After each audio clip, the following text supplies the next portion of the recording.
salir. Quiero llegar. Quiero probar. Quiero estar fuera. Y quiero entrar. Y una fiesta.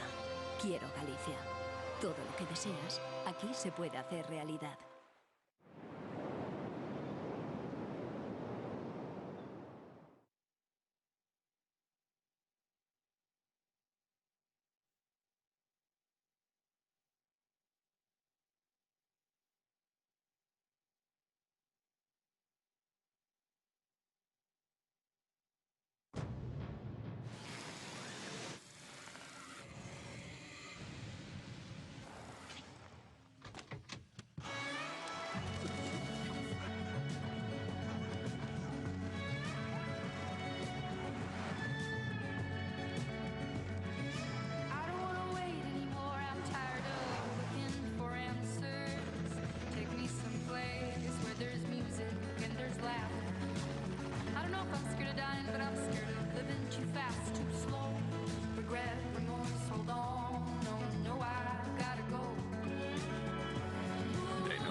Atrévete a vivir.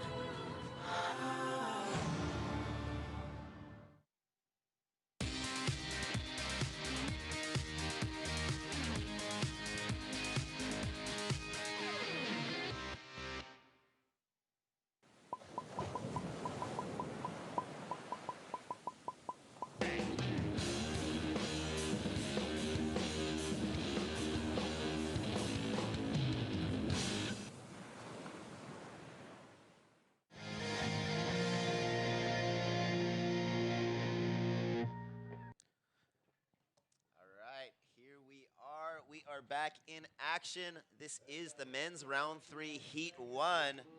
And we've been waiting through the morning to get the best tides because we have a little bit of decrease in swell today. In the water right now, we have Nelson Clarek from France. And he is in yellow. Goni Zubizarreta from Spain, local boy here in blue. Cody Robinson from Australia in white. And Matea Ikeli from French Polynesia. Yeah, exactly. In red. So here we are. Hey, everybody. We've got a new dazzled up desk here. An increased size Turkish Airlines plane here. And we have had some amazing weather today. A little bit of a decrease in swell. Yeah. And back here with Chris. Yeah, hey, Ben. And so we've been waiting patiently to see some action today. And here we have it. We have Finally. this heat. Round 3 heat 1 in the water right now. They're only 2 minutes into the heat. We finished off the day yesterday with Chelsea Twak with a 10.40 taking over Tia Blanco at 8.67. Here's live action right now. Cody Robinson. Oh. And so we have some increased swell, at least some increased size from this morning. We waited for that tide to go way out. There wasn't enough power in the swell to break at the higher tide. So now we're getting closer to our lower tides.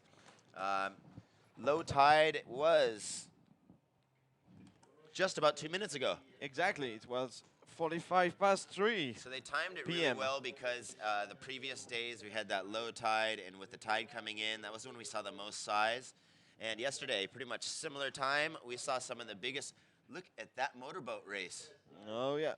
They won. Just feet kicking. Paddle battle. Wow. That's always exciting. And so these guys are fighting to get back out and get the position. Nice We got some good score. scores, huh? Yeah, nice score is coming from Nelson Clarek from France in yellow. 4.0 on the last of Nels is in the lead. He has a small backup, 2.67, but still better than the opening wave and opening ride of Goodies Rizarita in blue, 1.4, and the throwaway from Cody Robinson, but still waiting for the last of white. I think the judges asked some replay from the last of Nelson. Yeah, here it is. So taking up some speed, Nelson on his backhand, changing direction and goes on his forehand. Tricky there on this right, stays in the foam. very, very tricky gravelly conditions today. Yeah. And he's just trying to get over these little bumps. And look at this. He finds his way all the way to the inside. Amazing. 3.6 on the last of Nels. 7.6 total. Oh, this is the replay from the last.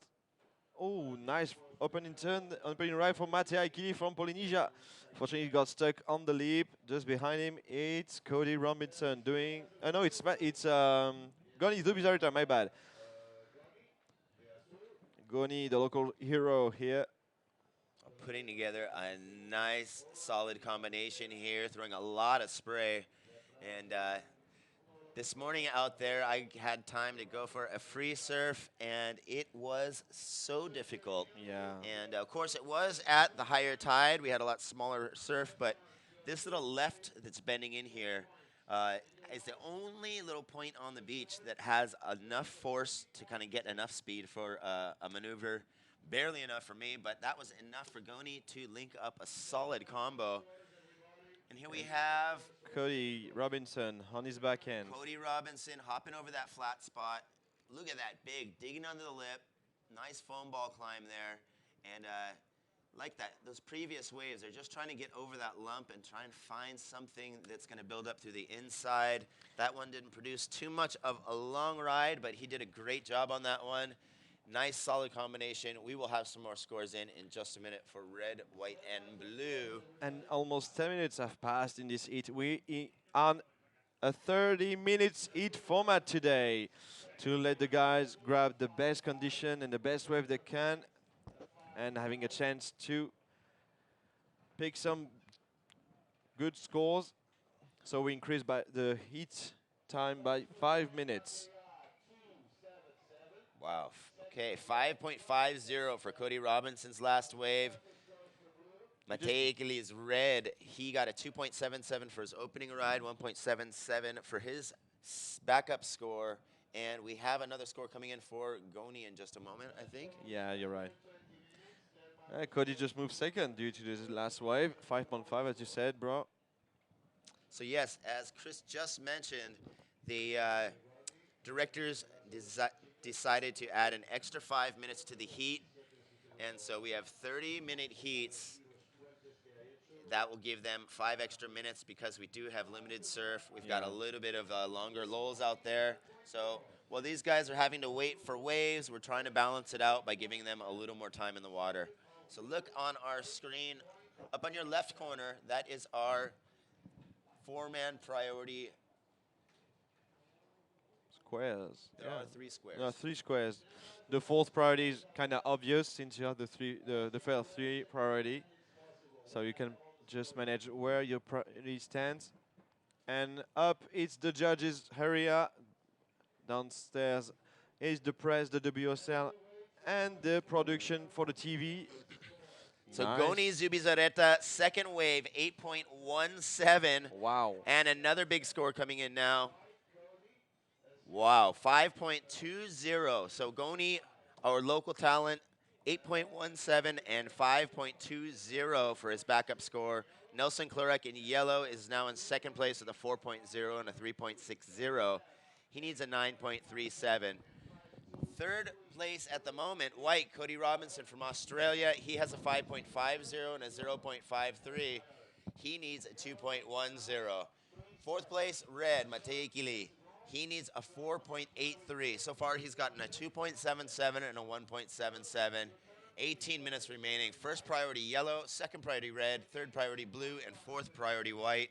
As I can, from this perspective, I think Damian Puno, the WSL photograph, is going for some water shots. He's in the water, as you can see on the low left of your screen.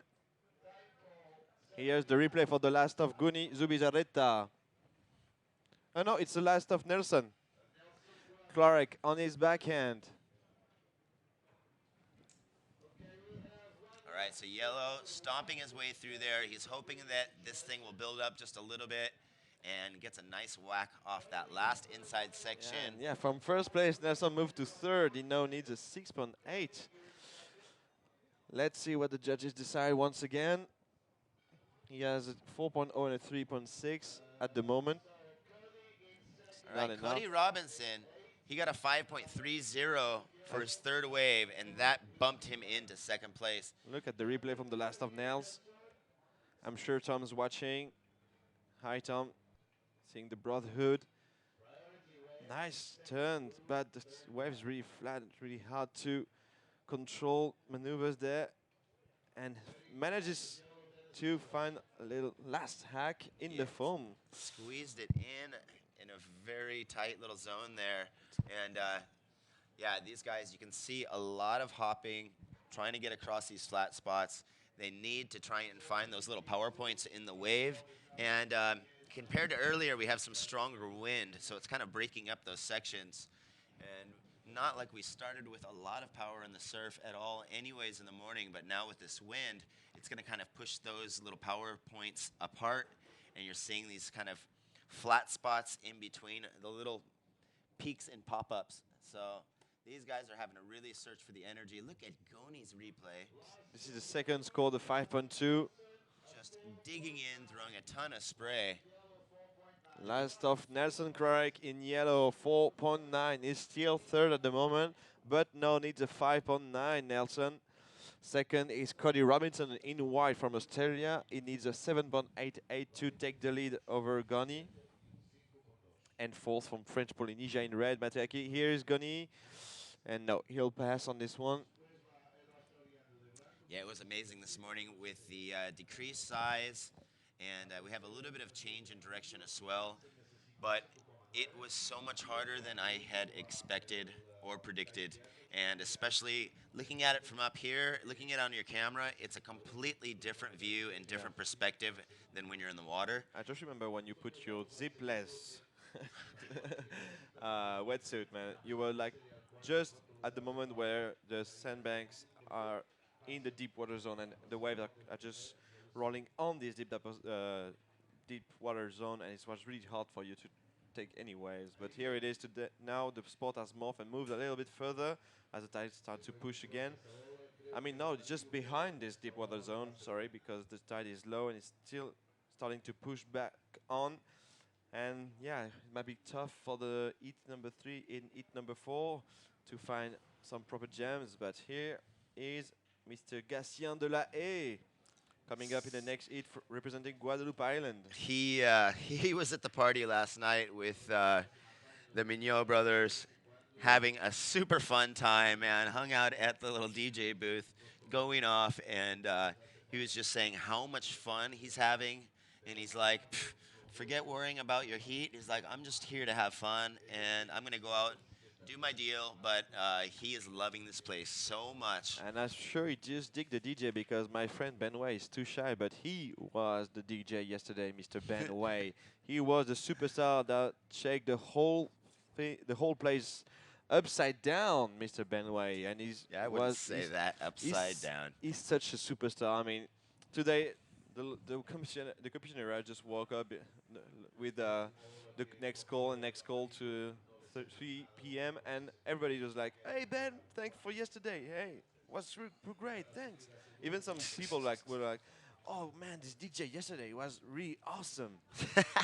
And he wasn't there, but I was, and I heard it. So happy to hear it, man. I'm sure the brotherhood from the Diego Mignot and Nome Mignot, even the cousins, Nome and Diego and Gatien were like so pleased of Mr. Ben Way's performance. No, and anyway, back to the action. This is Nels up and running on his backhand.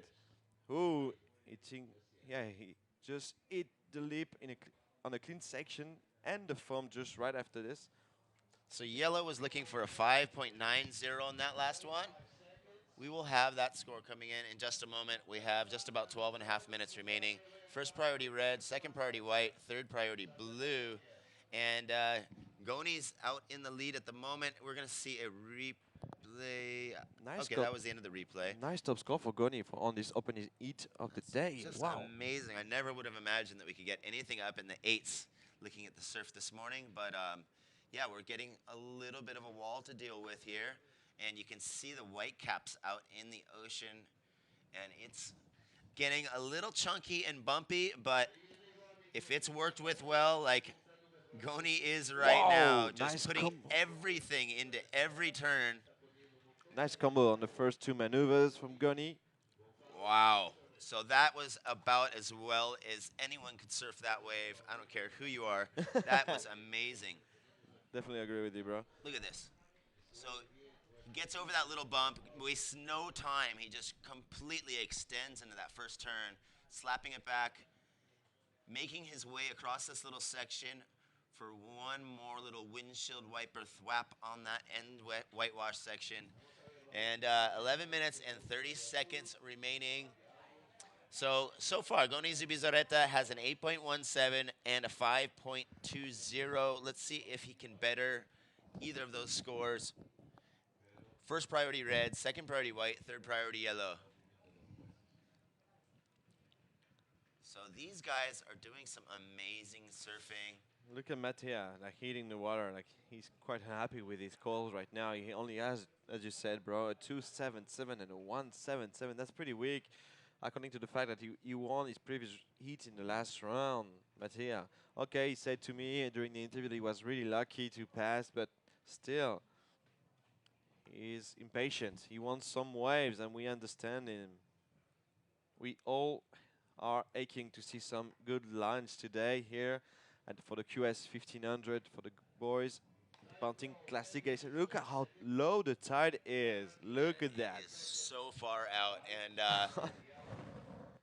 I mean, yeah, Matej Ikili, he needs an 8.03, so he is definitely getting a little stressed out in this last third of this heat. I thought I would have seen the most giant beach in my life in El Segundo in California last year, but man, this is even bigger. Look at that amount of sand. Wow. Way out there, and yeah, these guys are way out to sea. If you consider where the shoreline is at the high tide, where it's coming all the way up against the bluff, and we are moving over to that right side on your screen. Okay, we have last of yellow. Last of yellow at 5.53. Last of yellow, Nelson, 5.53. Your backup now is... Okay, Nelson Clarek, he got a 5.53 on that last one. He needs a 5.27. Cody Robinson is in second place. If he wants to move to first, he needs a 7.88. And the slightly stressed out Matej Ikili needs an 8.03. And so we are starting to run out of time here. Yeah, the last 10 9 minutes. I wouldn't say running out, but definitely getting into a little bit more of a stressful situation here, considering the scores that we have on it's there. been 20 minutes since the heat started, and in 20 minutes, Matej just grabbed the 2.77 and 1.77. That's pretty low, and that's not significant of what he can do. That's not sufficient, and he knows that. That's why he's getting angry after himself. That's why he's impatient. Look at him. Body language from Matej. He hit it down the water with his right hand. So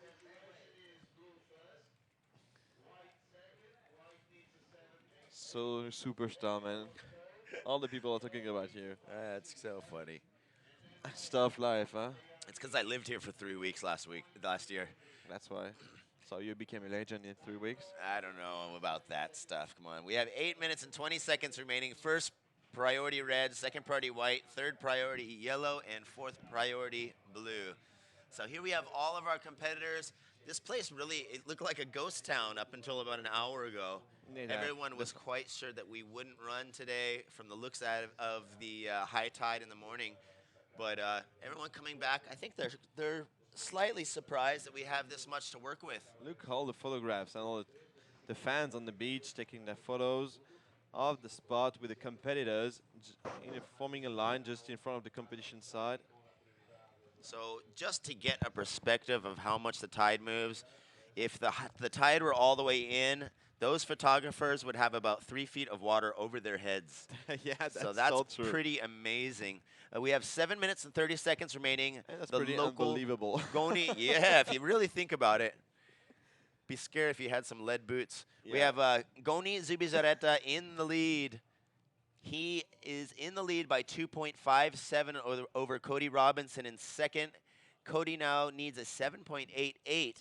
So far, he's got a 5.50 and a 5.30. Third place, yellow, Nelson Clarek. He needs a 5.27. And fourth place, red at the moment, Matej Ikili. He needs an 8.03. So Matej has first priority. Red's got first priority, second priority white, third priority yellow, and fourth priority blue. 6 minutes and 45 seconds remaining. It's getting a little more stressful for these guys. And so they have to get things cooking. Definitely. Here's Mattia on he's changing direction in the last second. He's going on the right on his backhand. That was actually a smart line right there. Look how he got this little little chance to wrap this one. And now if he would have gotten over that lump, he might have had another chance on the inside to go front side. But wow, he stayed patient with that one. We'll see. Was that the replay? No, it was That was live. live action. That was huh? live action. So we will definitely. be seeing the replay of that in just a moment. That was. It's my That's head. got to make him feel a little bit better. And he's been out there waiting patiently. And like Chris was saying, he only had 2 small scores up until that last one. First priority yellow, second priority blue. We have 5 minutes and 50 seconds remaining, and we're going to see that replay now. So let's check this out. He takes off, and he's kind of almost ready to go front side. And he said, wait a second here. I might have a little something to deal with here. Snaps it back, finds this little section, gets a good approach on that one.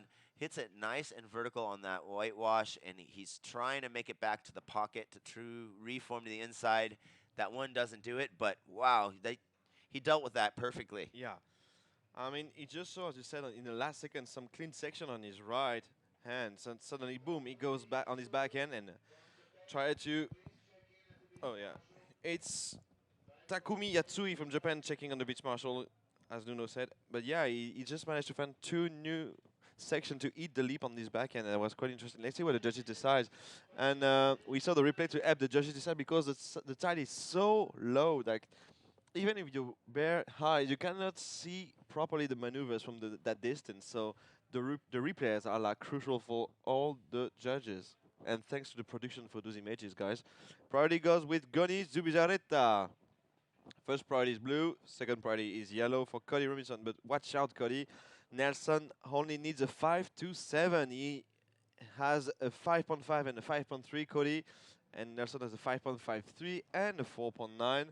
So might be some of pressure on Cody's shoulders at the moment, but here he is trying to secure the second position and the second ticket. But here is Nelson Clark. A little bit of frustration here for the French rider in yellow.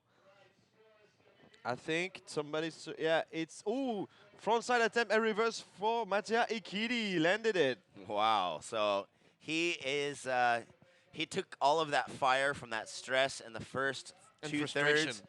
And he's just putting that into action. That was a beautiful frontside air reverse off that section. Oh, definitely. And wow, it's so hard to produce speed in these waves and to get enough speed to get your tail up that high, especially when it's not really that punchy of a lip section. He didn't It's like a semi-whitewash section that he got all of that pop off of. Oh, yeah, and he didn't took any speed. It was right after the bottom turn. Boom, in the air. And he came out of that with enough speed to keep reforming that thing backside, and so that was pretty darn close to a full rotation, keeping that forward motion. He needs a 8.46 Mattea, so he knows he has to throw everything he got to try to overpass Cody Robinson. Yeah, that was really impressive. 3 minutes remaining, and so these guys are starting to cook, and I'm really wondering, since we have 30-minute heats now, that extra 5 minutes, it seems like, oh, hey, we got all the time in the world out here. Let's kind of just cruise. Let's take it easy. And all of a sudden, these guys are like, wow, that was already 30 minutes. And we've that went by like so fast. We better get into action here. And especially if anyone needed to get into action, it was red and yellow. And so the South African Cody McGillivray on the right. It's Slate press switch on the center, I guess. Or Shane Campbell. No, it's Matthew McGillivray listening to music, but back to action as heat number 2 is coming down to the water. Dylan Lightfoot, I'm not sure. It's Dylan. It's definitely Dylan. So here we go. First priority white, second priority yellow, third priority red, and fourth priority blue. So the score that everyone is probably most anxious to hear is red's last score, which will be in just a minute. Goni Zubizarreta, he has such a lethal backhand. Look at this. He is throwing jet ski sprays off of every turn, and he just extends out into those turns and gets that extra amount of water flying. He is the local favorite out here, and super, super nice guy. 1 minute and 30 seconds remaining. We will have some scores coming in just a moment. And plus, he's one of the co-founder of Jam Pads brand. one of the sponsors here at the Pantin Classic Pro. It's a QS 1500 for the boys, QS 6000 but for the girls, but we'll not see the girls today, hopefully tomorrow. We just saw Malia Manuel being interviewed and coming back to the competition area, even if the girl were called off.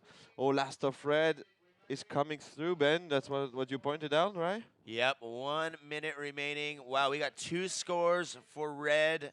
We may see a change in situation here. Look at white.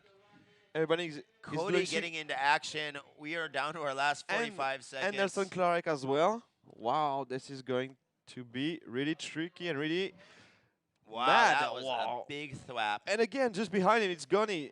No speed for Gunny. So He's Mate going back. Eagley ups his first score with that last, that third wave, 5.97, and now he's going to up it again, 7.77. Fireworks. So Mate Eagley jumps into first in the last 20 seconds of this heat. Crazy. And Goni Zubizarreta, second place at the moment. Third place, Cody Robinson, need a 7.65. Nelson Clark need a 7.85, and we are over here. This is just mad. We've been seeing sparkles in the last 3 minutes here. It's been just complete madness with the boys. Wow. And Matej Akili from French Polynesia moved from third place to first in the last 2 minutes. That was amazing. So, official results. Waiting for the last of blue. No, 4.67 for the last of Goni. Situation, red passes Matej Akili from French Polynesia alongside with Goni Zubizarreta. Oh no, last of blue, sorry, 7.37. Wow. It's the local hero who takes the win. Oh my gosh, holy moly. Holy moly is right. Man, Goni, not surprised, man. He did some really, really solid surfing on that 7th wave, which gave him 7.37. Unfortunately, it's over for Cody and Nelson. We're going to move to a short commercial break. It's going to be more fireworks to come, so please stay with us, guys. See you in a sec. There is Goni Zubizarreta. Oh, yeah. That is our local hero, and he's going to have people stopping him all the way back up to the beach for autographs. And we're going to go to commercial. We'll be right back, and we've got some more scores to read off to you when we get back to you. All right. That's right, I forgot.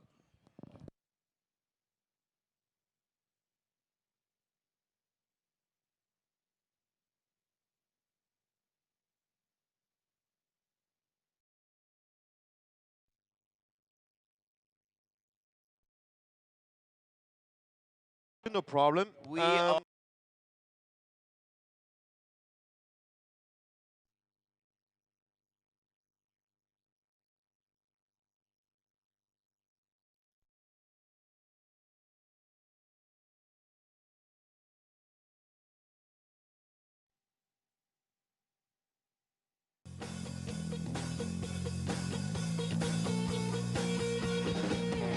Quiero salir, quiero llegar, quiero probar, quiero estar fuera y quiero entrar.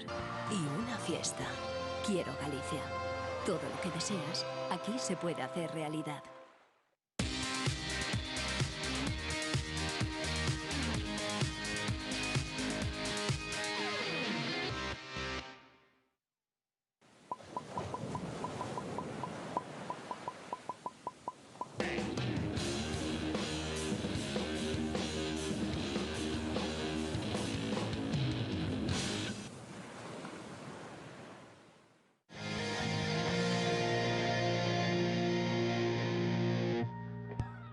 back. And what do we have here? We have, in this heat, from Japan in red, Takumi Yasui.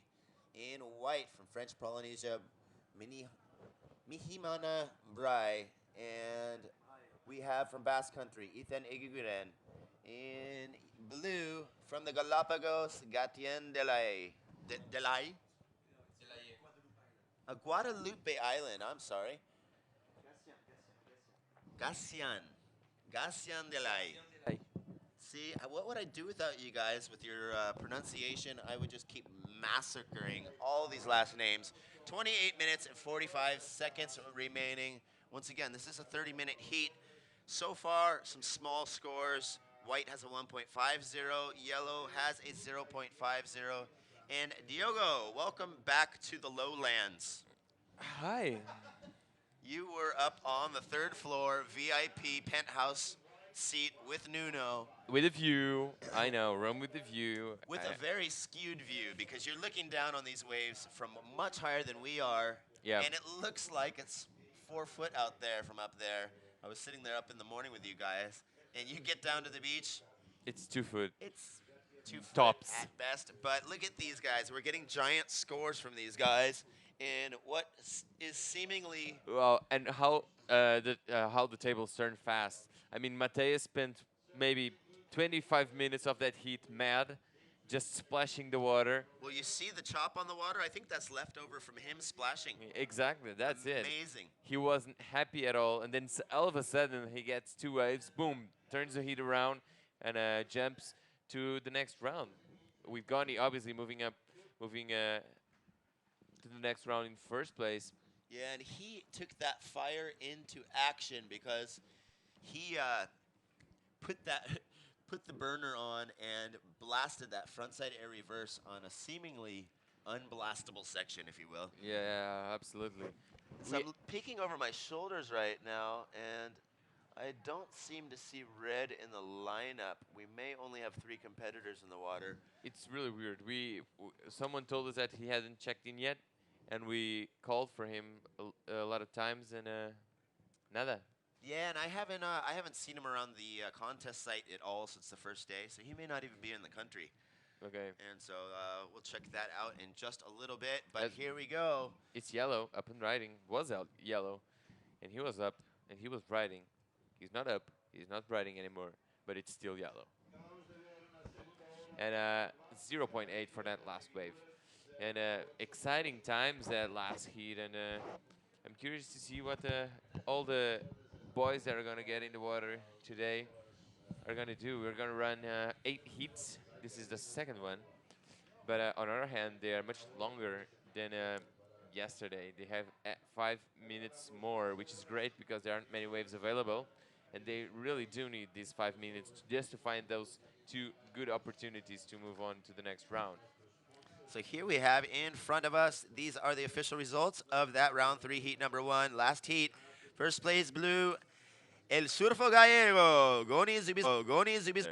And another thing is they're basically, we've just gotten started. They're just kind of figuring out how hard the waves are to ride, what's possible on those waves, and so they are just basically forming what is going to be the they're basically setting the outline scale. of their format today. Yeah, they're setting the scale. They just saw some good surfing, which is great for a first heat, because then you know for the next heats what great surfing is going to look like.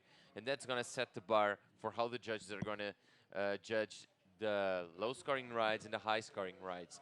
And very well put. And I think it's very important for us to have that notion that judges really do keep uh, a bar set very clearly with usually with one specific wave, so that they can use it as a term of comparison for the rest of the heat and many times the coming heats also. And up and riding, that's yellow on his back end. Yeah. Ethan Egiguren from the Basque Country. Yeah, so His yes, brother is still in competition, isn't he? I actually don't think he is, though. And we're gonna. yeah, I'm gonna run down and I'm gonna see if we got Goni back and try and that's get it. that interview. Here we have that play. Looks like White's getting a little frustrated out there. 3 for the last wave of Ethan Egiguren. Ethan from Euskadi, his brother was in competition. I don't think he's no longer competing, but let's see. Ethan is leading so far, and priorities is with Gaston Delay, and it's precisely him who's gonna use priority in this wave. Gatien looks like a very smallish kind of a surfer, very tall though, but very light, I believe. And he's not too happy with it. But priority sits with a wide now.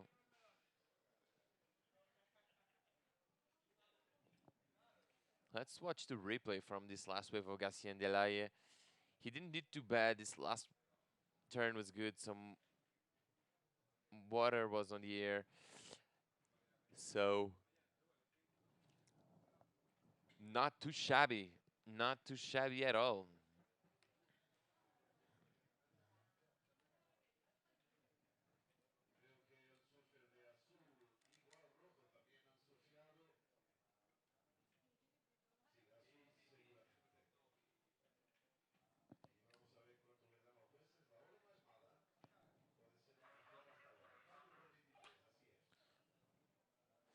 And I believe we have Ben right there ready to interview none other than the winner of that last heat, local legend, European legend, and all-around great guy, Goni Zubizarreta. Take it away.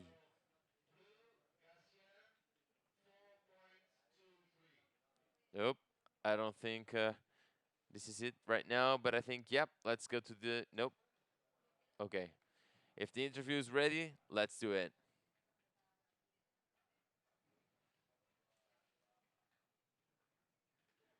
And now it seems we're going to go with action with White up and riding, goofy footer, trying to get some water out of those sections, throwing his fins on that last turn. Mihimana Braille from Tahiti, French Polynesia. Behind him was Ethene Giguren. Let's watch the replay. Try to figure out what happened to Ethan's wave, but Mihimana throwing the fins on that last wave. No, not bad at all. And the wave of Ethan behind him was just no bueno, as we say here in Spain.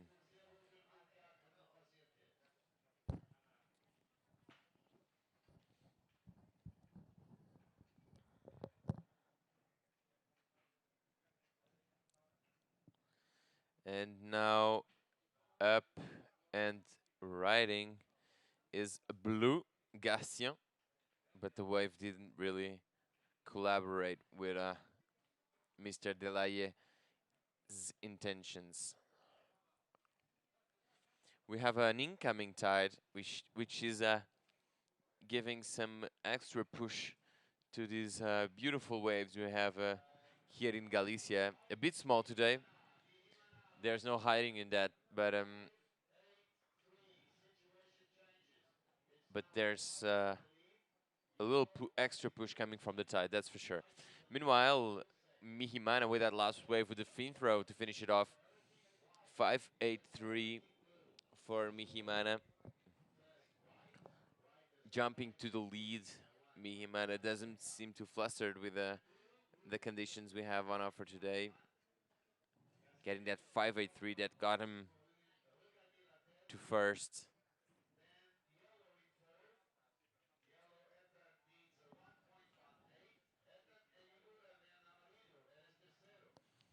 As Goni Zubizarreta just stops by us and passes just in front of us. And he's going to be soon in the beach interviewing zone as we wait for some more waves in this heat.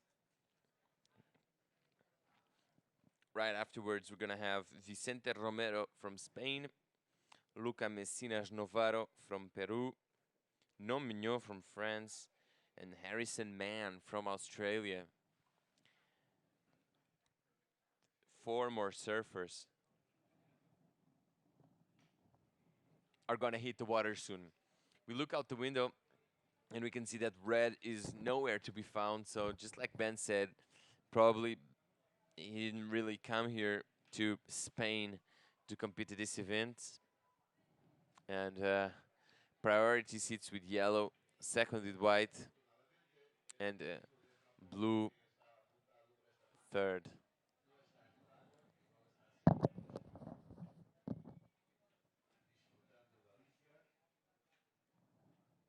We saw Gatien Delay asking for some informations to the beach announcer, Europe legend Nuno Jeunet. And we go right to the interview zone with Gani, Zubizarreta, and Ben. Take it away. Ben, take it away, Gani. All right, I am here with the winner of our first heat of the day, Goni Zubizarreta, our local talent here in Galicia. Felicidades, tío. Yeah, muchas gracias.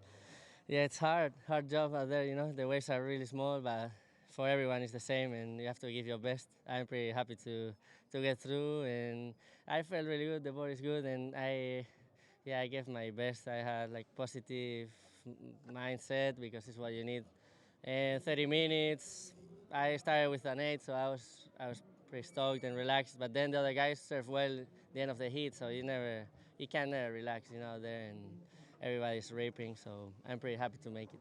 Yeah, and we saw Matea through the first 2/3 of that heat, just hitting the water like, oh man, I need an 8, and just freaking out. And then he got that score, and then we just kept having those scores come in more and more, and it was like the last 5 minutes, there were so many waves ridden that we just had scores coming in after the heat was over. Yeah. And so, yeah, I bet that felt good to jump back into first. Yeah, Matea was waiting for a big one, but sometimes the medium ones were the best, you know. There was like a little bank reforming there, and he was just too far out. But in the end, he found the little spot there and served very well, and I went to second, and I was lucky to get a good one in the end, too, and that felt great. At 7-something, went back to first. It felt good to win a hit, and especially here at home. Well, no, everyone is super stoked, and that's a pretty cool hat you got going here. We've been seeing these. Tell us a little bit about Jam, because we've been seeing these commercials every break, and we want to hear about your new company here. Yeah, it's Jam Traction. It's a company that Marlon and me created. It's accessories, surfing accessories, grapes and leashes, and we just started, but we are pretty happy, working hard, and it feels really good to start a new project, and we are really happy with everybody supporting us, and everybody's really happy with the material, and so we have good ideas for the future, and slowly, but yeah, working hard. I'm proud of you, man. Well, it looks like it must be good traction, because you guys are doing some gigantic airs and sticking it down during the commercials, and so great job out there. And I know you must be thirsty, so have a water here, and say hi to all your friends and all your supporters here in Galicia, and we're gonna let you go. All right, muchas gracias a toda la gente de aquí de Galicia por el apoyo. Todos los años me siento muy querido aquí en Pantin. A mi familia, a mis padres por venir aquí, a mis amigos y a todos mis sponsors que me apoyan desde pequeño y la verdad que ayudan mucho. All right. Muchas gracias, tío. A vosotros. Échale ganas. Venga. Okay, we'll see you soon, and we are back in the booth. Thank you, guys. Of a guy is Gani Zubizarreta with all that happiness, all that positive outlook on heat conditions, mindset. Just a positive guy overall, starting a new business venture, just, you know, figuring out, he found the need from surfers, and he's working it, and good job for Gani and Marlon. Keep shredding, boys, both in and out of the water. Ethan Giguren got a 517 on his last wave. That's really good for him, because now he's jumping to the lead, followed closely by Mihi Manabrae, who only needs a 317 to move to first. So Mihi Mana very happy. And we are watching precisely that wave from Ethene Giguren. That yellow was a 517. Conditions hard. The judges really having to reward surfers who in this kind of small waves can put some turns in there. And this is the replay of the last one of Gatien Delay. A good turn from Gatien.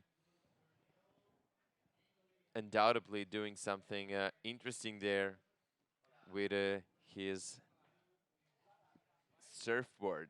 Gatien now in need of a 3.11 to move to second. He might get that on that last wave. No, it's a 2.4 for Gatien on his last wave. As we see the three surfers really trying to find something.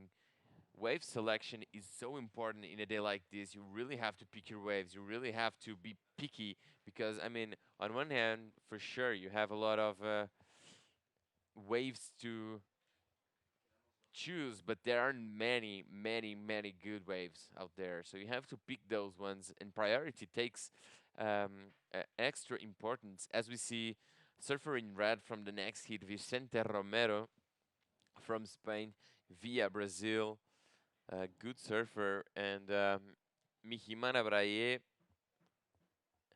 is the one who stands with priority right now with Gatien second and Ethne Giguren third.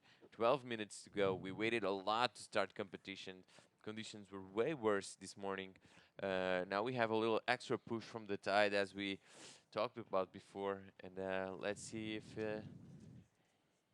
if the surfers can enjoy some of that extra push and some tiny waves that show up. I hope so, man. So what have I missed since I've been gone? We have yellow with a ton of waves here, huh? Yeah, Ethne Giguren surfed at 517 actually during your interview with Gunny. It's a short wave, but he put on some nice looking turns, and it looked like it's him paddling again. There he goes, and he's up, but yep, he's Wow. riding on his backhand, trying to find something. Tiny wave, not a lot of push, and he was trying to better through 8-3. I seriously doubt if that he's gonna get it, but at least he's keeping active. That's what you missed. Ethanegi Guren's best wave, and yeah, we keep on waiting as we see red from the next heat. So one thing we noticed just now, in yellow was wearing a leash. Yesterday with the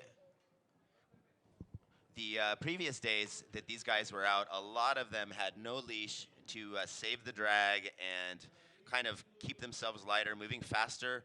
However, these guys are sitting a lot farther out than those heats that we saw before.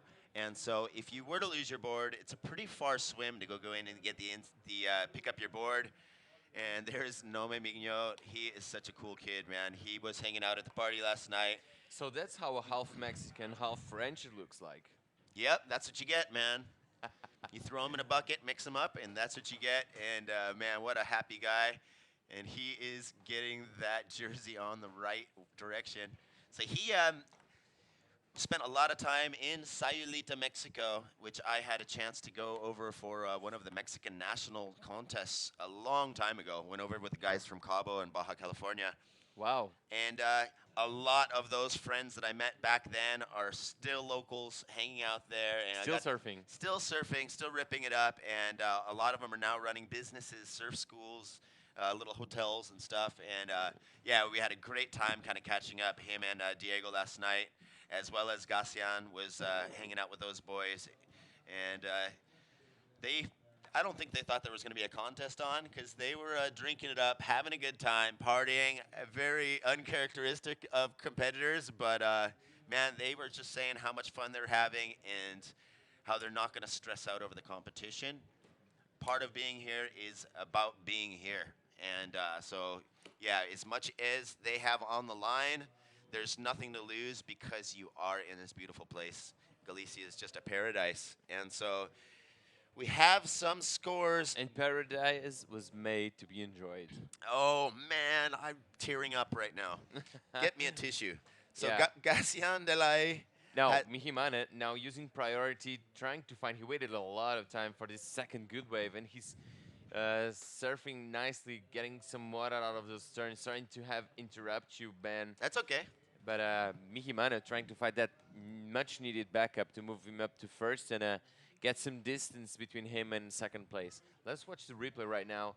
Look, he had to kill a lot of roaches, as we say in Spanish, to get some speed and just trying to find something, trying to milk that wave, huh? Yeah, I was trying to kill a lot of roaches this morning when I was out there with Oni Anwar while we were on hold.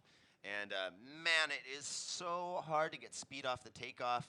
We saw Ethan on his previous wave start about the first tenth of the wave on his belly, just making sure that he got the board up to enough speed before he got up to his feet.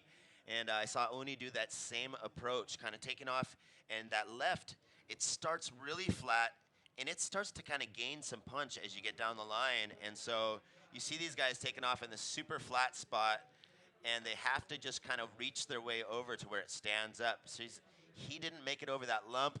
Had he gotten a little bit farther in there, it starts to stand up a little bit. That one didn't do it so much. We have 7 minutes remaining. A couple more scores are in. Blue Gassian has a 4.23 and a 2.40. He needs a 4.78. He got a small score, 1.47, which will be a throwaway. But we got scores for the last white. Yeah, 4.17. So we have a change in situation. White is now in the lead with a 5.83 and a 4.17. Yellow now in second place, needing a 4.84 to move back in first if he wants to. Gassian needs a 4.78. And while I was waiting for Goni to come back from the beach, I got to see Reo Inaba from Japan. And I said, hey, what happened to Takumi? And he thinks that he's not even here. So Okay. he didn't. The Japanese competitors usually travel together, and so he would know if he was on the site. He didn't miss his heat. He maybe missed his flight. So who Wow. knows? Who knows? Yeah. But let's get back to the heat with Gastien Delay. Let's talk a bit about him. He's a guy that is a bit unknown, but he just then came right to the Euro junior events and won one of those events right off the bat. So he proved his surfing. His surfing talks really loud, even if he's more of an on the underground side of things here in Europe in general. Just coming in winning, and that's what you want to do. And He's Miki such a Manabra, nice guy, man. I was the first time I really had any time to talk with him, and man, so bright and vibrant, man. And here Here he he goes is. now, man, looking vibrant on this one, slapping that one under the lip, finding that inside reform. He gets over the lump here, and just looking for a little bit extra space. That one didn't really do it, but before him and after him, sorry, it was Yellow. Yellow got some nice looking turns in there. Let's wait for the replay of the last one of Yellow, but it looks like the last one of Yellow was maybe a bit better than the one from Gatien in blue. And here it goes.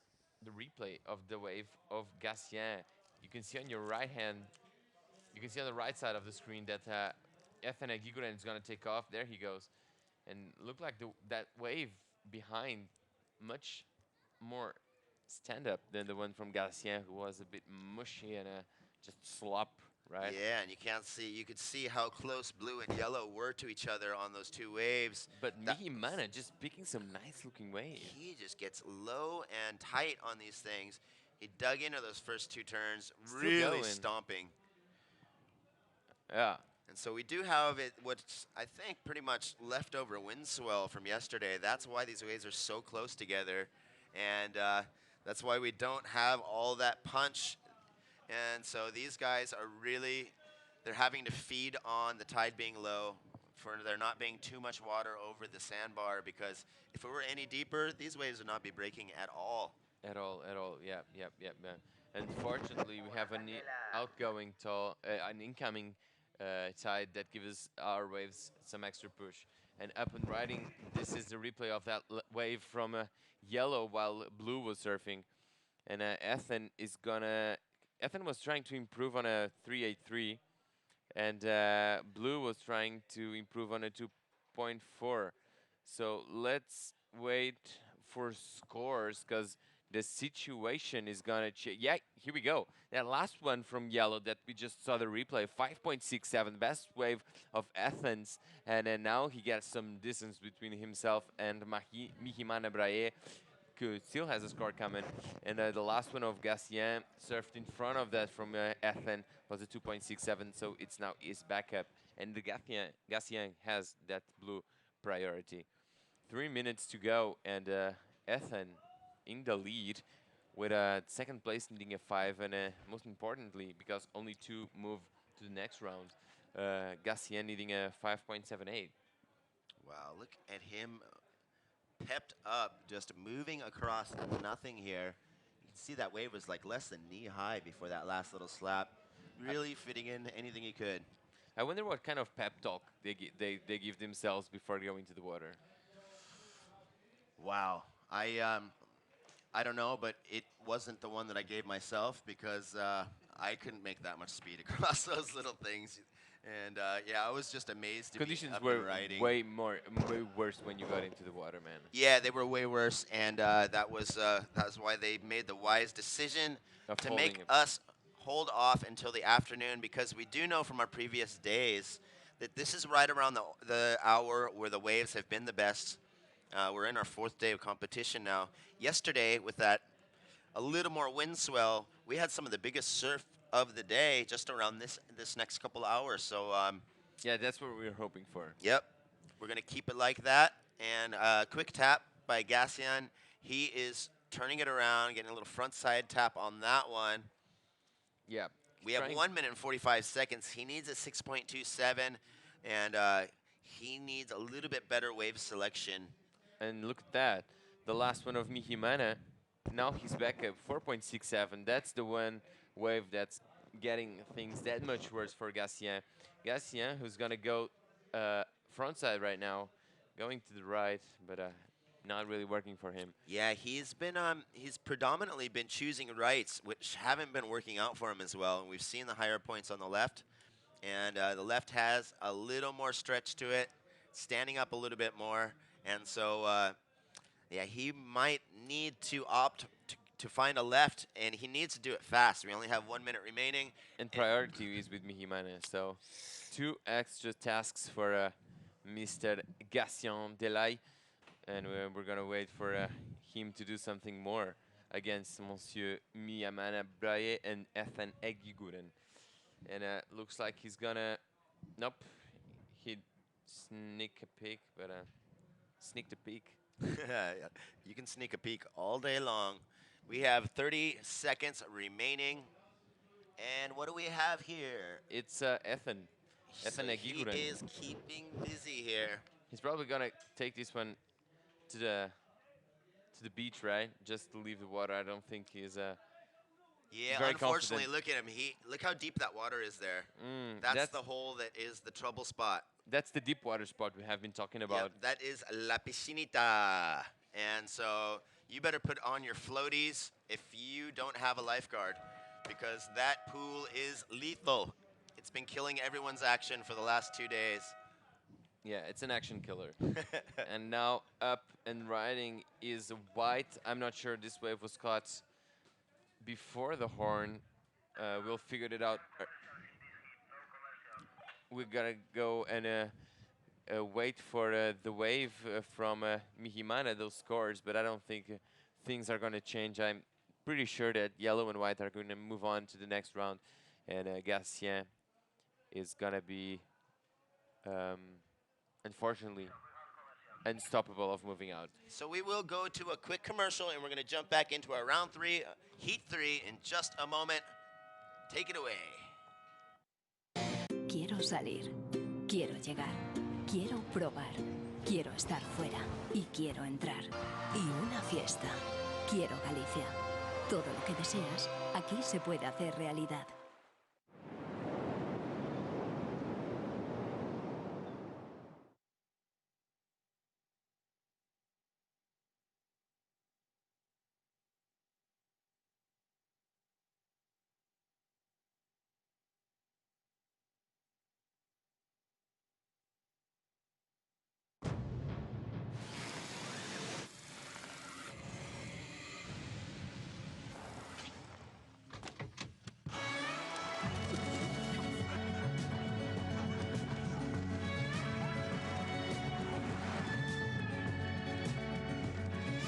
I don't wanna wait anymore. I'm tired of looking for answers. Take me someplace where there's music and there's laughter. I don't know if I'm scared of dying, but I'm scared of living too fast, too slow. Regret, remorse, hold on. No, no, I gotta go. De non callar. Atrévete a vivir.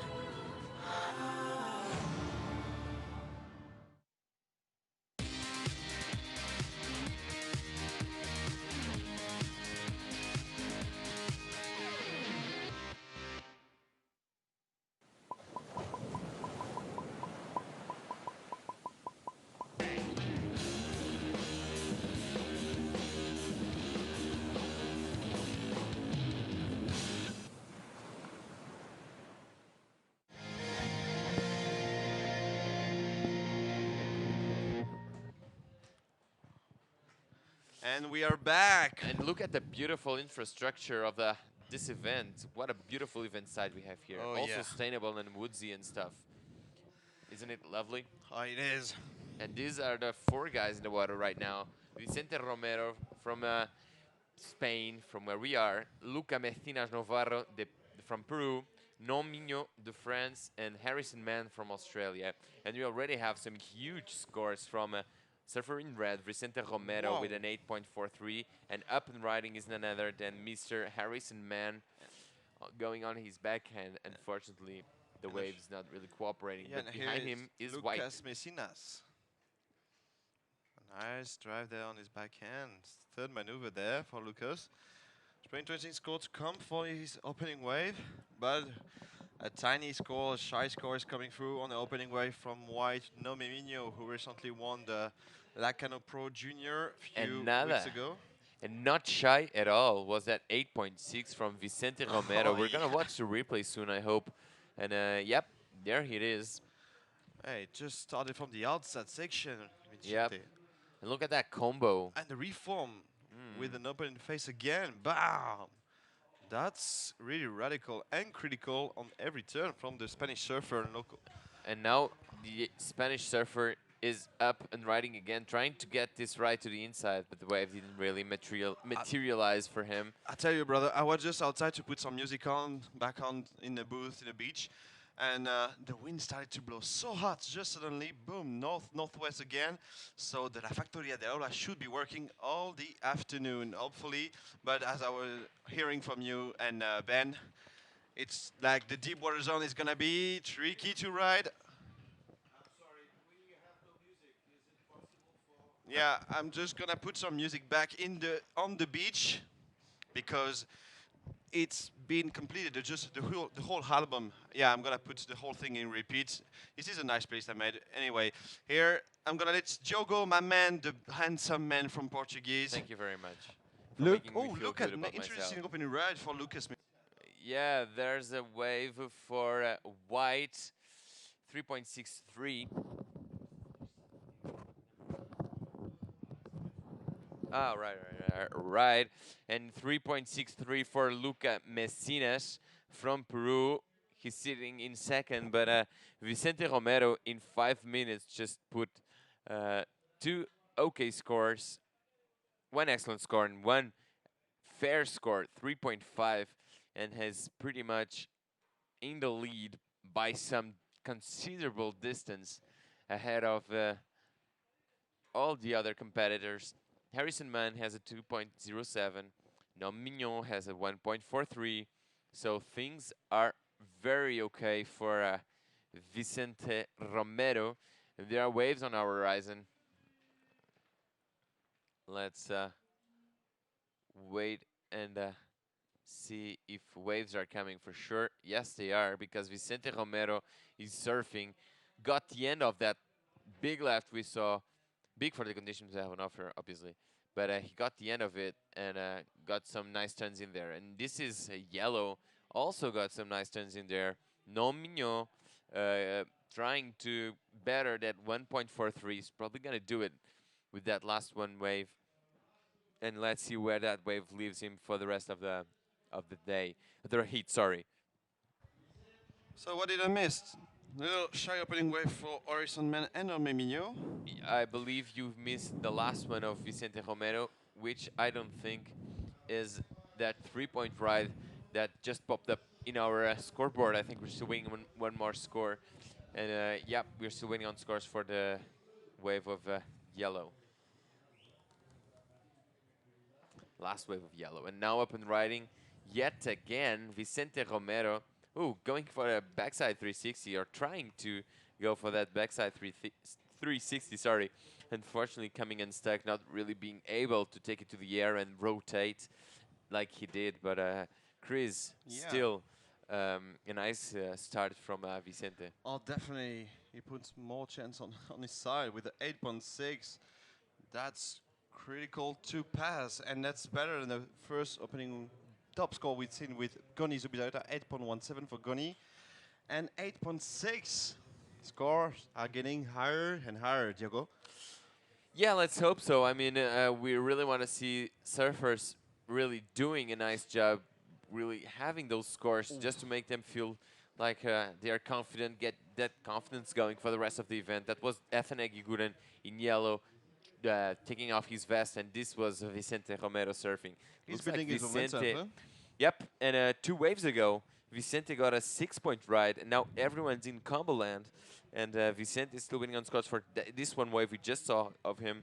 So Vicente with that 8.6 and a 6-point ride is in the lead. Yeah, as the second 14.6 total. of the three Spanish we'll be seeing today with Luis Rodriguez in the last heat of the day, heat number 8.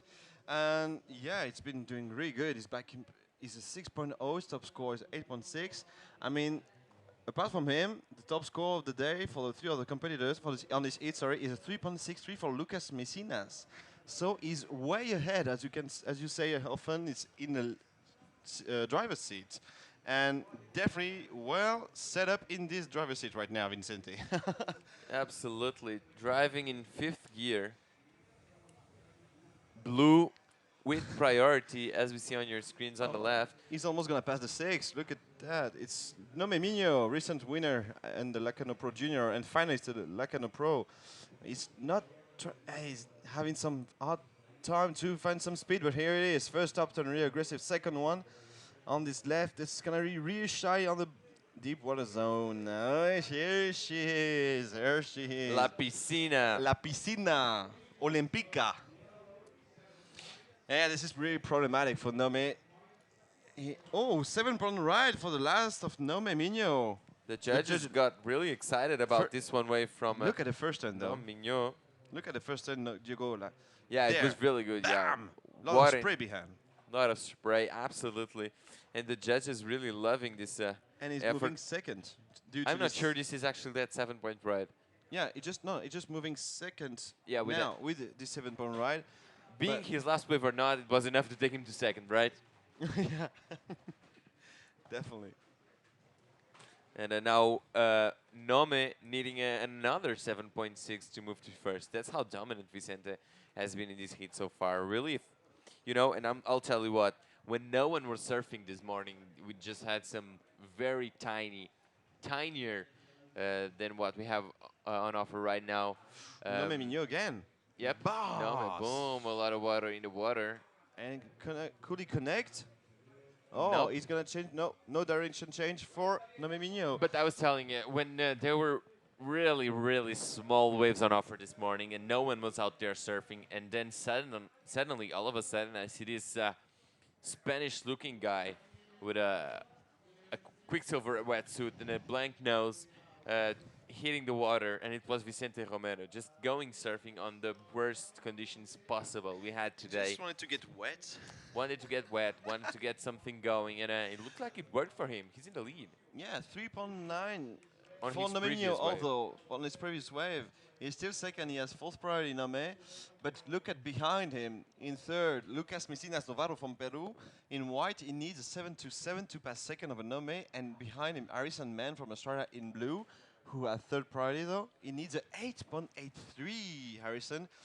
Priority is white with Lucas Messinas Navarro do Peru, but it's gonna be really difficult for him. As you can see, the priority, first priority white, second red, third blue. So now you understand all the surfers can know the priority. 3 very important things in this in this screen right now. And there is one judge dedicated only to the priority system. That's what is new this year on the qualification series here on with the WSL. But let me tell you about those 3 areas of this one wave from Harrison Mann. That was the first area where he got that nice looking turn. Nice. Second area was this second turn, and the third, that deep water spot. 3 different areas. The first turn, which is usually the best, we have seen that so far today. The second is usually more of a setup turn, and then nothing materializes on that last section because of this spot we're gonna see right here. Boom, the wave dies. I told you, man, this is no setup turn on the last of Lucas Messinas Navarro. On the, yeah, I think he might transform his 3.63 opening right into a backup, man.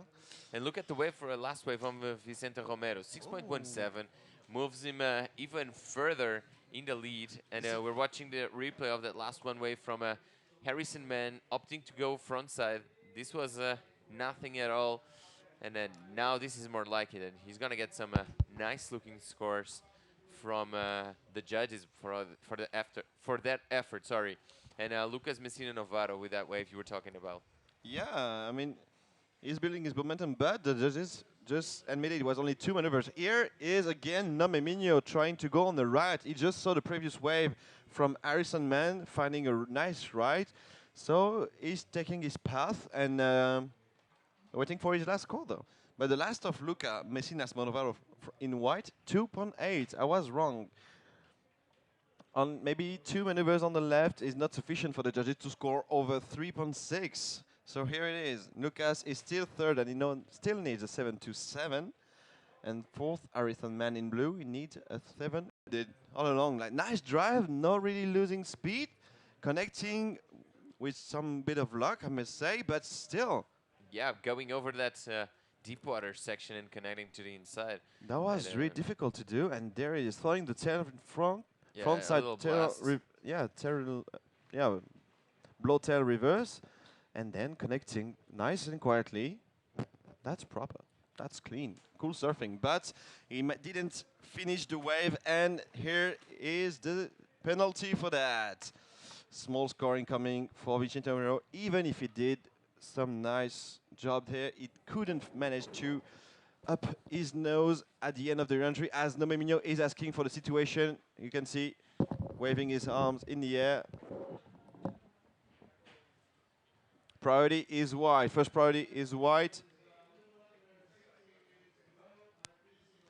50 minutes, 40 minutes remaining. We're waiting for a lot of score. Last of yellow, last of blue. Ooh, last of blue might be really interesting to know in a few seconds.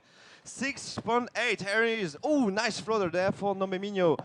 Cool snap on the top of the wave, but more of a setup turn just behind him. Here it is, Luca Messinas Novato on his back end too, but just one maneuver for the Peruvian.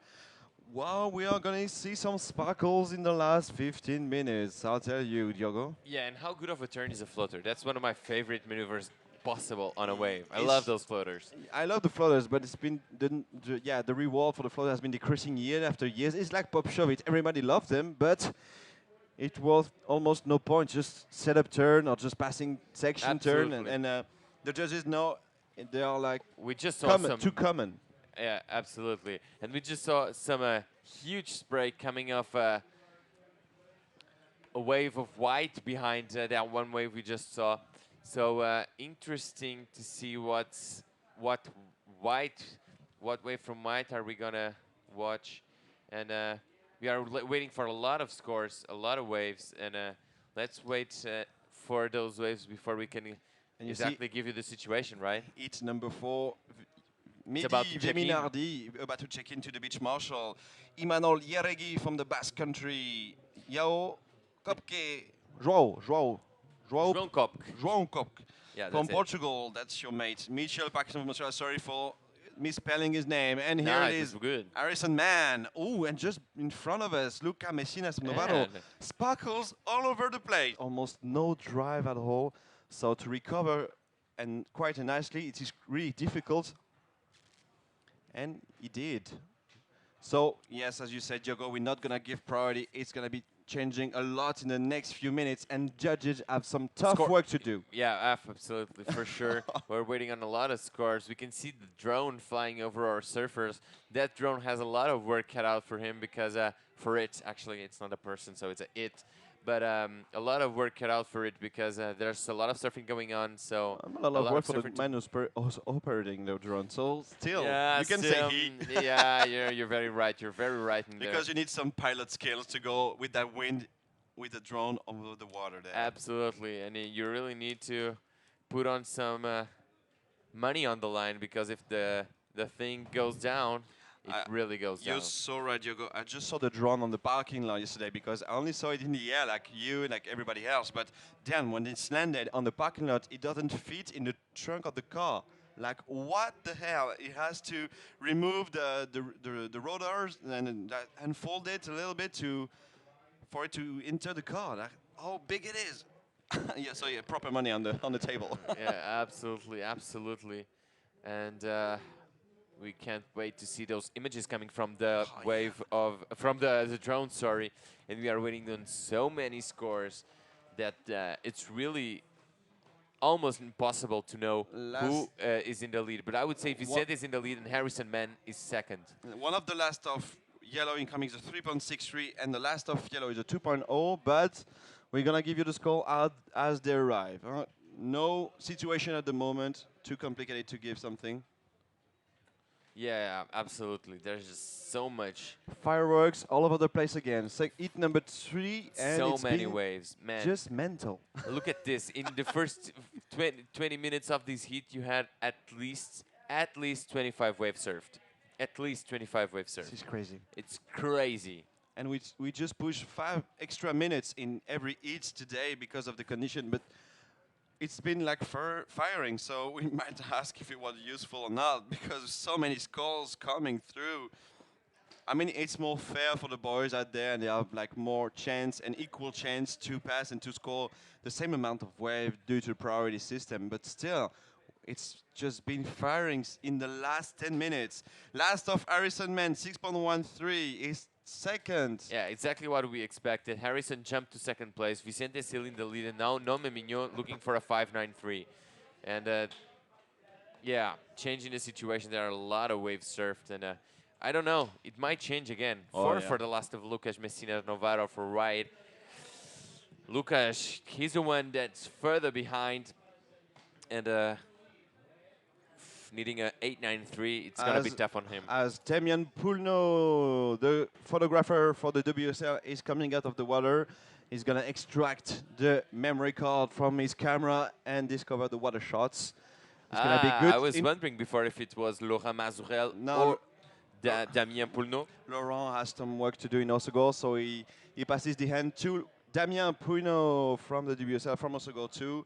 As we see surfer in red from the next heat, none other than Mr. Mehdi Veminardi. From Reunion Island. From the Reunion Island. This morning we were putting music together with Diogo and Ben, and Mehdi was like, "Hey man, that's really good music. What is the artist?" And that's cool. Here she is, Maud Lecar. Coming back on the competition area. That's really nice of her to support the girls for the next days. And here, who's asking for the situation? It's Nome Mignot. Nome Mignot, he's very anxious. He probably just heard that he fell for third place. So very anxious, trying to figure out what he needs to move up in the scoreboard. And now he's up and riding on his backhand. Let's see if he can make it past that deep water section. Really vertical on the third maneuver.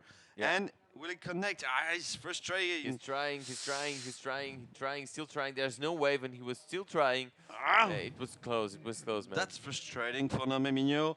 He was in the final in he won the Pro Junior there. He wants to perform. He told me yesterday he definitely wants to perform here again and prove that he was not a lucky guess in the French beach break. He wants to perform here in Pantin for the Pantin Classic Pro. In this 28th edition this year in 2015, is really coming here with a lot of expectations. We are quickly walking towards the 30th edition, and we have to celebrate with a big party. That's it. Marlon Lipke is on your screens right now next to Gani Zubizarreta. Let's give us a rendezvous in 2 years, mate. To party a lot here, all together. You at home. Book your tickets, your plane's ticket, whatever you want, train ticket, bus ticket. You come here next year and the year after. And we got a score for Nome. Yeah, and that's set. In 2 years' time, we're going to be here in Pantin enjoying everything about this contest. Diogo, Ben, and I will put some great music for you. We're going to make a playlist with 6 ends. Oh, yeah. I'll leave that with you guys because I have no skills whatsoever in No, you will music. tell us if you like it. I'll tell us if I like it or not. That sounds like the perfect plan. Before the party starts, so you'll have your advice like a supervisor on the playlist. Oh, man. That sounds awesome. Like Diogo, the music manager. Exactly. 4.67 for Nome Mignot last wave. Music team manager. Music team manager. Even better. You're going to be an electro duo. Yeah, that would be like C2C, but... Chris Way. Oh, here's Nomemino trying to improve. He's gonna go his for an air. Oh four, no! 6, 7. Oh, that was nice from his first turn. He definitely wants this 5-9-3 at all, and he wants to connect, but the ocean didn't allow him to continue But and that first perform. turn was really, really nice. Not sure if it's gonna be 5-9-3 or not, but the first turn was good. Let's wait and see if it's gonna give him that. His last score was the same as his backup, 4.67. That's frustrating for him. But Not- according to the judges, actually, that 4-6-7, that first one was better than the second one because more judges gave him bigger scores. And happy people from the staff here at the Pantin Classic. We work with a lot of volunteers that are here every day, just putting the work, helping us out, making this possible. I And we mean- are very, very thankful to all the volunteers. I must give some credit to all the events I've been, but this one and Lacano were like the two best staff crew I've seen so far. And wow, thank you so very much. Mitch Parkinson on our screens Digging, right now. digging which music? Yeah, he's enjoying some of the tunes that are now playing. Little nephew or And cousin from I just Parkinson. I'm wondering who played that tunes. It's Ben Way or it is the three of us? Yes, Just the three of us. and it's Mr. Vicente is gonna remove and change the music in a few minutes. And here's Nomemino. 5.33 on the last of Nome. That's not enough. Sorry, we just went apart on the music side, but needs, we need 593. to focus again. Oh my gosh, that's not enough. Just a little few points to grab for Nome. That's unfortunate for him. He's still in third place. This is the worst place because you're not qualified for the next round. At the moment, only Vicente Romero in red and Harrison Mann in blue grab the ticket for the next round. And who is paddling? I guess it's Vicente. Yep, it's Vicente. Up and riding, heat leader. Let's see what he does on his backhand. Just look at how much water he can take out of those back snaps. And he's doing it over and over again. Let's see if Vicente Romero can do anything for himself better than that 617. I don't think he needs it. I think he could leave the water because he has been in the lead since second, pretty much 2 of this heat. But up and riding, that's white. None other than Lucas Messina Novarro. Oh, you almost need the excellence. Luca Messinas Novarro's 8.93 required at least for surfer in white. Luca Messinas Novarro's from Peru. 4 minutes, 20 seconds, everything still possible. The ocean might offer us some surprise and some last sparkles in the last 4 minutes in this heat, but it's gonna be really tricky and difficult. I see some lines approaching though, as you can see on your screens. Yeah, but you can see multi-screens at home, that's why I use an S, sorry. 4 minutes, priority goes with Nomemino in yellow, and here he is again up and running. Yeah, up and riding, looking for a 593, just trying to get some speed going for that first turn, but he's not going to make it around that section. And behind him on a much better looking wave, unfortunately for Nome, is fortunately for white, Lucas Messinas Novarro. But I don't think those waves will go on their top 2, no, as definitely not. they need much more to move into the qualifying rounds, to the qualifying spots for the next round. And let's watch 1.47 for the replay. last of white. Only one maneuver. That's not sufficient for the judges. They want more, as we do, and as Nome would love to do. But unfortunately, the ocean just offer him one open space to score, and behind him is just 2 maneuvers and a little wrap there for Mr. Luca Messinas Novarros. Much better looking wave from Luca. Yeah, but it still needs an excellent score. 8.93 required from Luca in white. Absolutely. And only 3 minutes remaining. It's going to be danger zone for all the competitors out there. Yep. And this is now live. Replay now gone, and we see red from the next heat going into qualifying to qualification zone, and up and riding. That's a yellow behind him, turn. white, and blue also. So everyone's surfing. Yeah, judges might have some work again. Already 10 wave surf for Vicente and from Diego Nomemino. And 6 and 7 waves respectively for Luca Messinas Novarro and Harrison Mann. That's definitely getting sick out there. Yep, yep. a lot of wave surfed in these last minutes. Surfers will just trying to desperately find scores to move on to the next round. It's white and yellow that are in panic mode. Unfortunately, a bit short of what they need. But fortunately for them, they have a Too much second pressure. priority for white, huh? Too much pressure. I think you were right. The panic mode is on for Luca. Too much pressure. He only scored a 2.93 and a 0.67 on the last two waves. That's really not enough. The judge wants him to perform a 8.93 at least. That's huge requirement for Luca Messinas Navarros. Nominio needs a 5.93. We're still waiting for the last of Nominio, but he only threw a huge turn, I confess, but still he only was one over. Whoa, two surfers on the same waves. Watch out, who's got priority? Oh, it's actually white who has. Oh, nice pop shove it return. Woo! Vicente Romero going for the air, and behind him blue. So waves coming, scores coming, and it's a really funky situation with priorities and stuff. I actually didn't know who had priority. This is Nome Mignon trying to milk Show the something nose. out of that section. But unfortunately, that section didn't really have much for him. So 45 seconds to go, and I'm not sure who has priority or not. Looks like blue is throwing the towel and moving out and getting out of the water, or waiting over something to get out of the water. He's over that top score. He's over that deep water spot, sorry.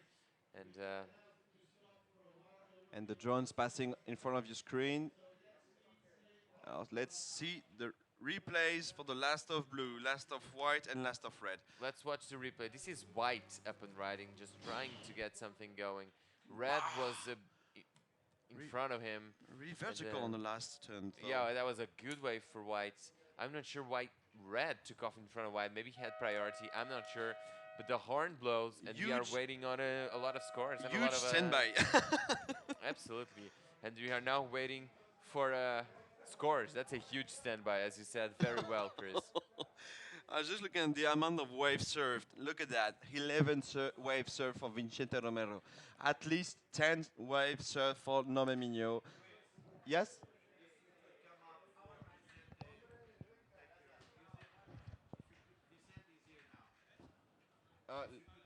Yeah, just...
And I'm back. So this is Ben Way. We are back in the round 3, heat number 3. And it looks like just before that break, while I was out on break, we had Vicente Romero taking that heat with 15.83 points. Harrison Mann from Australia, second place, 12.93 points.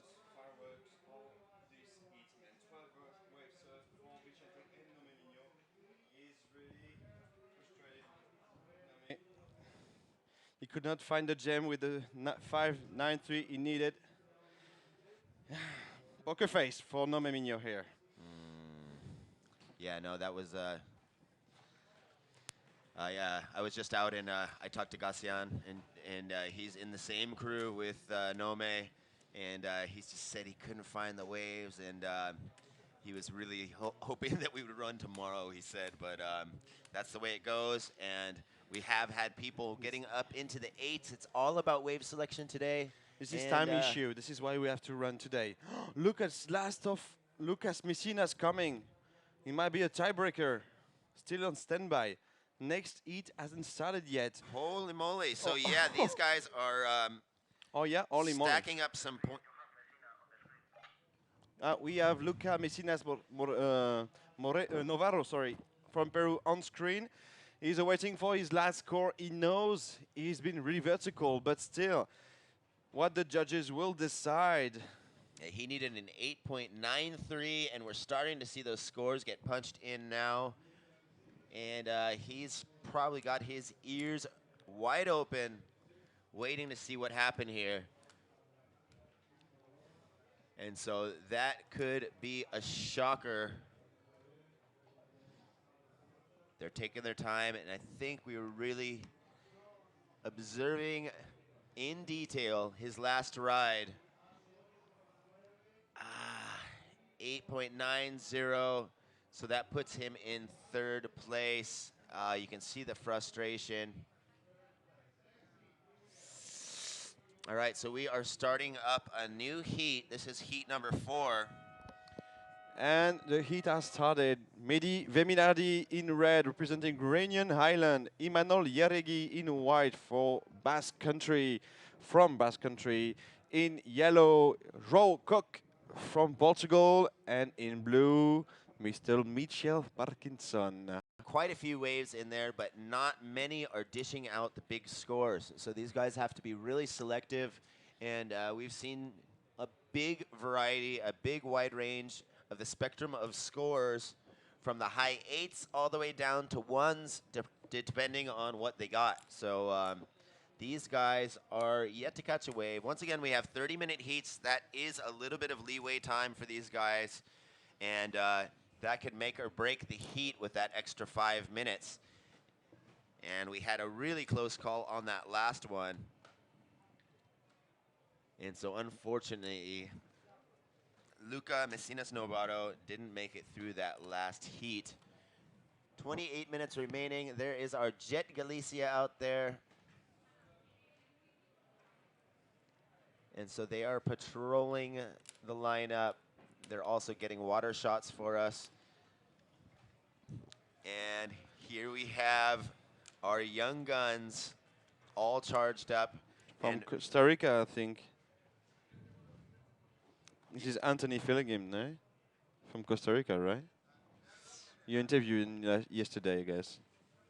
Yes, it is. Yeah, that's Anthony. On the right, Anthony Fillingham. Yep. He's looking happy because he's pushing on through, and he's representing the Costa Rican pride.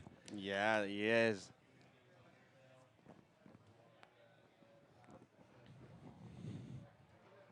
It's a 3-man hit format because he didn't show up, I guess.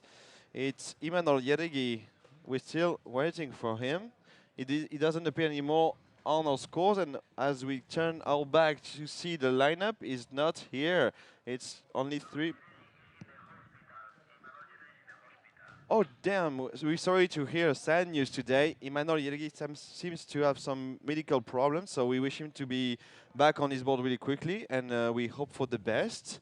And we are sending him love and good care, man. Take care. Whoa. That's sad news to hear today.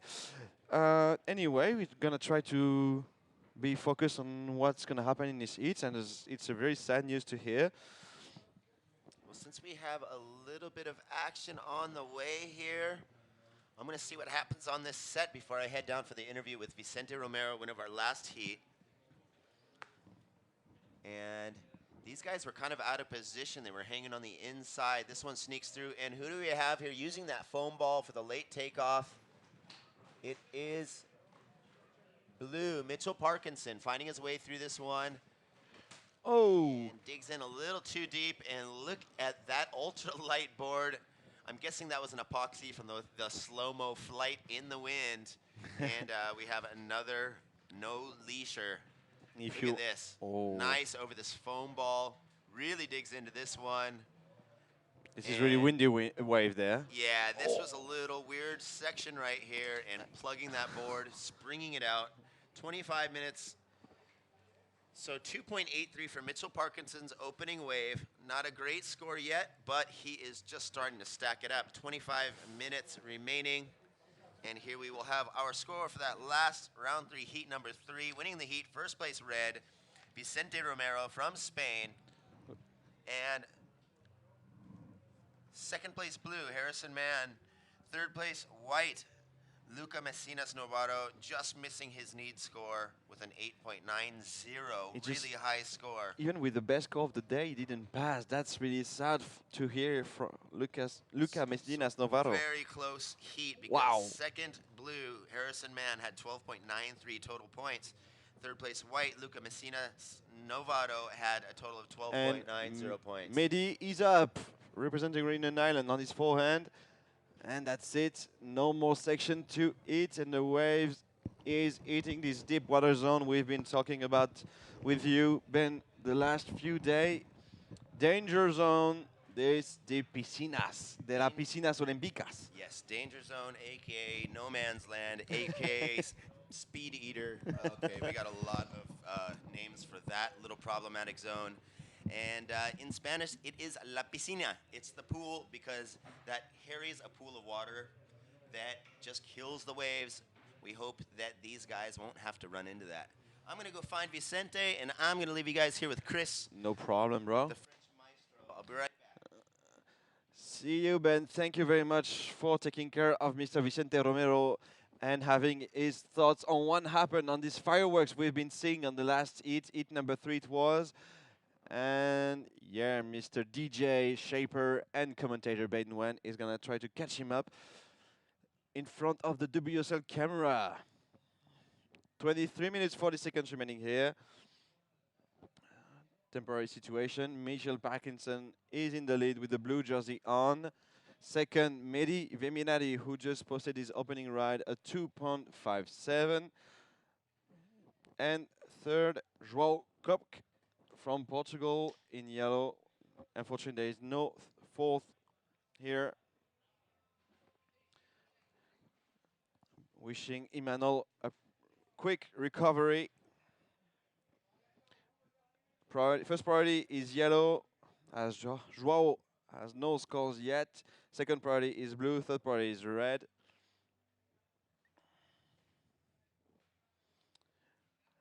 And still waiting patiently for the set to come in, but beware, as we've been saying, this danger zone, the deep water spots, really tricky.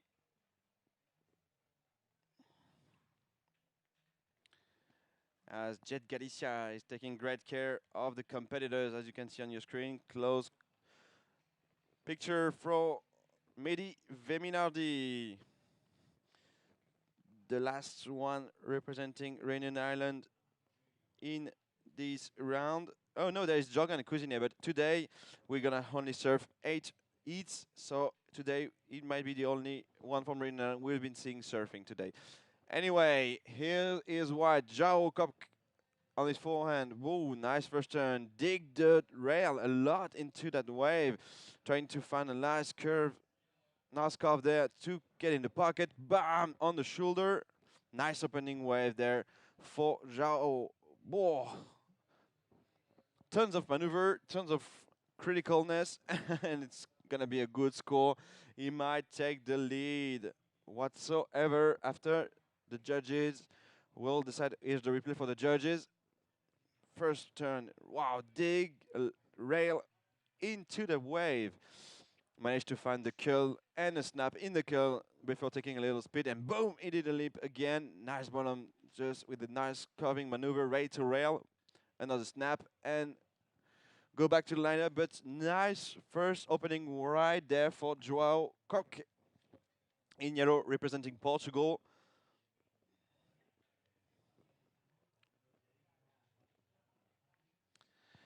And waiting for the score. And we have Ben Way with Mr. Vicente Romero. All right, I'm here with the winner of our last heat, Vicente Romero, representing Spain. He's got a lot of fans watching him. Bien hecho, Vicente. Sí, estoy súper contento de haber avanzado esta ronda. Hemos esperado mucho por hacer esta tercera ronda y por fin he pasado la manga y estoy súper contento. Yeah, so he's saying he's really happy to make it through. He was waiting a long time to do his surfing, and we've been holding off this round for a while, so these guys are waiting patiently. And ¿cómo estuvo la ola hoy? Está muy, muy difícil, la verdad. Hay demasiado viento, marea baja, la marea cambia demasiado. He surfeado esta mañana con marea alta, pilla un fondo aquí abajo y sale una izquierdita que es más fácil de leerla. Ahora, como hay demasiado viento, es difícil encontrar la ola, pero el score, lo que te va a hacer el score es la ola, ¿no? Lo que te proporcione la ola. Y por fin he encontrado una ola buena al principio y me ha hecho la manga. Sí, y elegiste una tabla buena para las condiciones que estaban hoy, que es como un groveler. Sí, es un modelo de Sharpay, el Disco Inferno. Tiene el volumen más in the tail, sí, el volumen es más en la cola y es un 5.4, es pequeña. Para este tipo de condiciones, perfecta. Sí, porque no tienes mucho lugar en la ola para darle la maniobra y luego creo que como da un poco más velocidad en los lugares, los flat spots, y puedes seguir con la velocidad y eso sí, salva la vida. Sí, eso es lo que hace la diferencia toda. Sí. Bueno, muchas gracias, Vicente, and we'll see you in your next round. Go take it easy. Ok, muchas gracias a todos, un abrazo. Thank you, guys. Thank you, Vicente, and thank you, Mr. Ben Way. It's super thrilled, Vicente. He was in the lead most part of the time in the previous heat, and he managed to control and maintain the lead all over these fireworks we've been seeing in the last 30 minutes. And last of yellow, Joao Kopk, 5.67. 5.67 and a 3.23 as a backup for Joao Kopk. And this is the replay for the last of Joao. A little bit stuck on the foam there. This might explain the 3.63. But he's in the lead in front of Mitchell Parkinson, Mehdi Veminardi, with 18 minutes to go. First priority red, second priority yellow, third priority with Mitchell Parkinson. And Michel now needs a 5.08 and a 4.09, but I'm sure you're gonna explain us what you said with Vicente in Spanish, bro. Yeah, well, I broke down the first part at least. He was saying that they've been waiting for such a long time to get into this round, and everyone's been getting a little impatient, just ready to just try and fight through it. And well, he was happy to make it first through the round, and then we got into his equipment. I told him, or I was asking him what he was using out there, using a pretty short board. He said a little bit more width, a little more volume in the tail, and that helped him out a lot, helped him fit in the tight spots, helped him keep that speed up, and just made things a little bit easier in these really difficult conditions. He was also mentioning that he surfed a practice surf at the high tide this morning. And here we go, live action. We'll get back to that in just a second. Mitchell Parkinson showing those heel side fins. Well, showing that heel side fin and the center fin. And here he goes zigzagging. He's deciding if he wants to go right, left. This is just really a crazy little wave. Oh, yeah. Kind of an interesting body language on that last little blast there. Like, I've been hoping for a reform, and this is only what I got. Really? Yeah. So he was needing a 5.08 to move into first place, but he did find two great pockets to snap back in, third turn, and then, yeah, I think he was expecting a little more, and that body language was like, why did I waste all my energy pumping through here, and all I get is this piddly little end section, but he does finish off a nice combination. And so, yeah, Vicente was saying that the high tide sandbar was standing up. There was a little left that was a little bit more easy to read. And he said now with these windy windy conditions, it's chopping things up a little bit. It's tossing up the spot and making it a lot more difficult to understand what's going to happen as you're taking off. So here we are, 16 minutes remaining as I turn my Turkish Airlines model plane towards Ferrol. We have 15 minutes and 45 seconds remaining. First priority red, second priority yellow. Joao Kopk, he is in the lead, 5.67 and 3.23. Mitchell Parkinson, he got a 4.23 for that last one. He now has a 4.23 and a 3.83.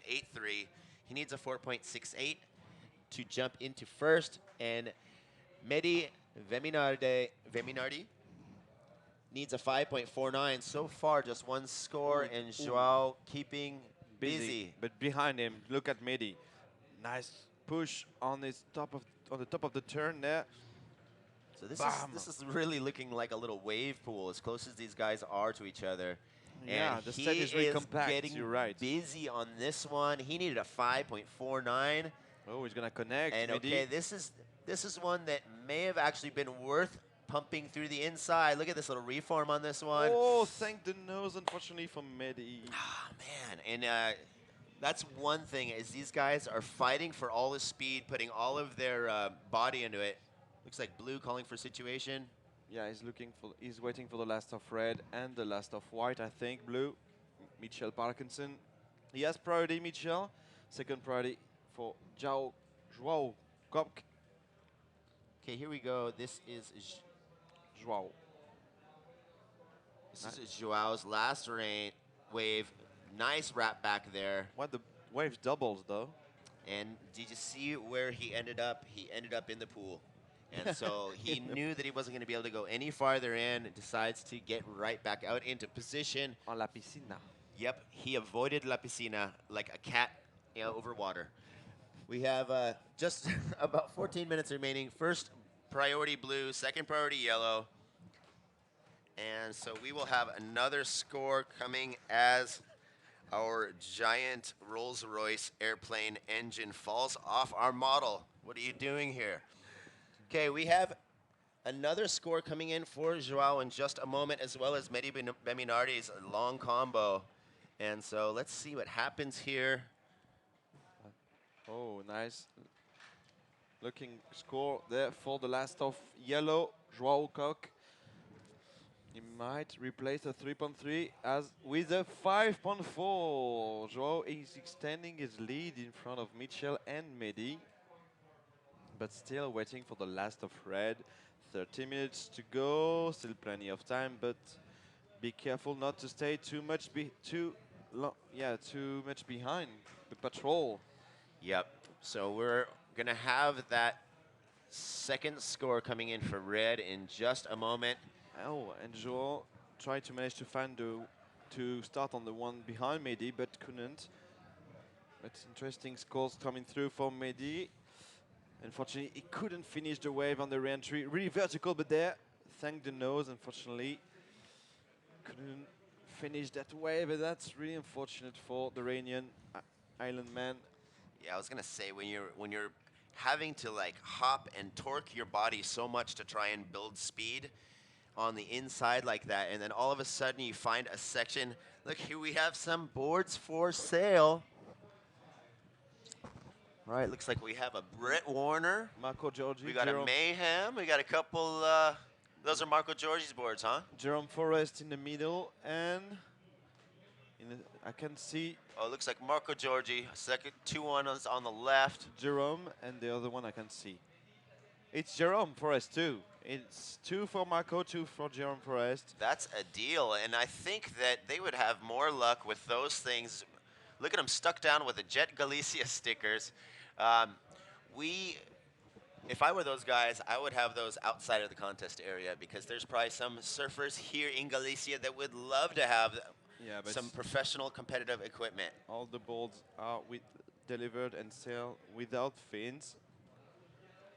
Yep, people need their fins. That is the motor of your board, and if you got a good set of fins that's working for you, you want to stick with that. And especially in these conditions, man, they have to have bigger fins to have more drive through the entire ride and to the shore if possible, avoiding this deep water zone. Yes. The devil. Yeah, it is. The devil zone. I'm not going to go that far. But yeah, no, it is.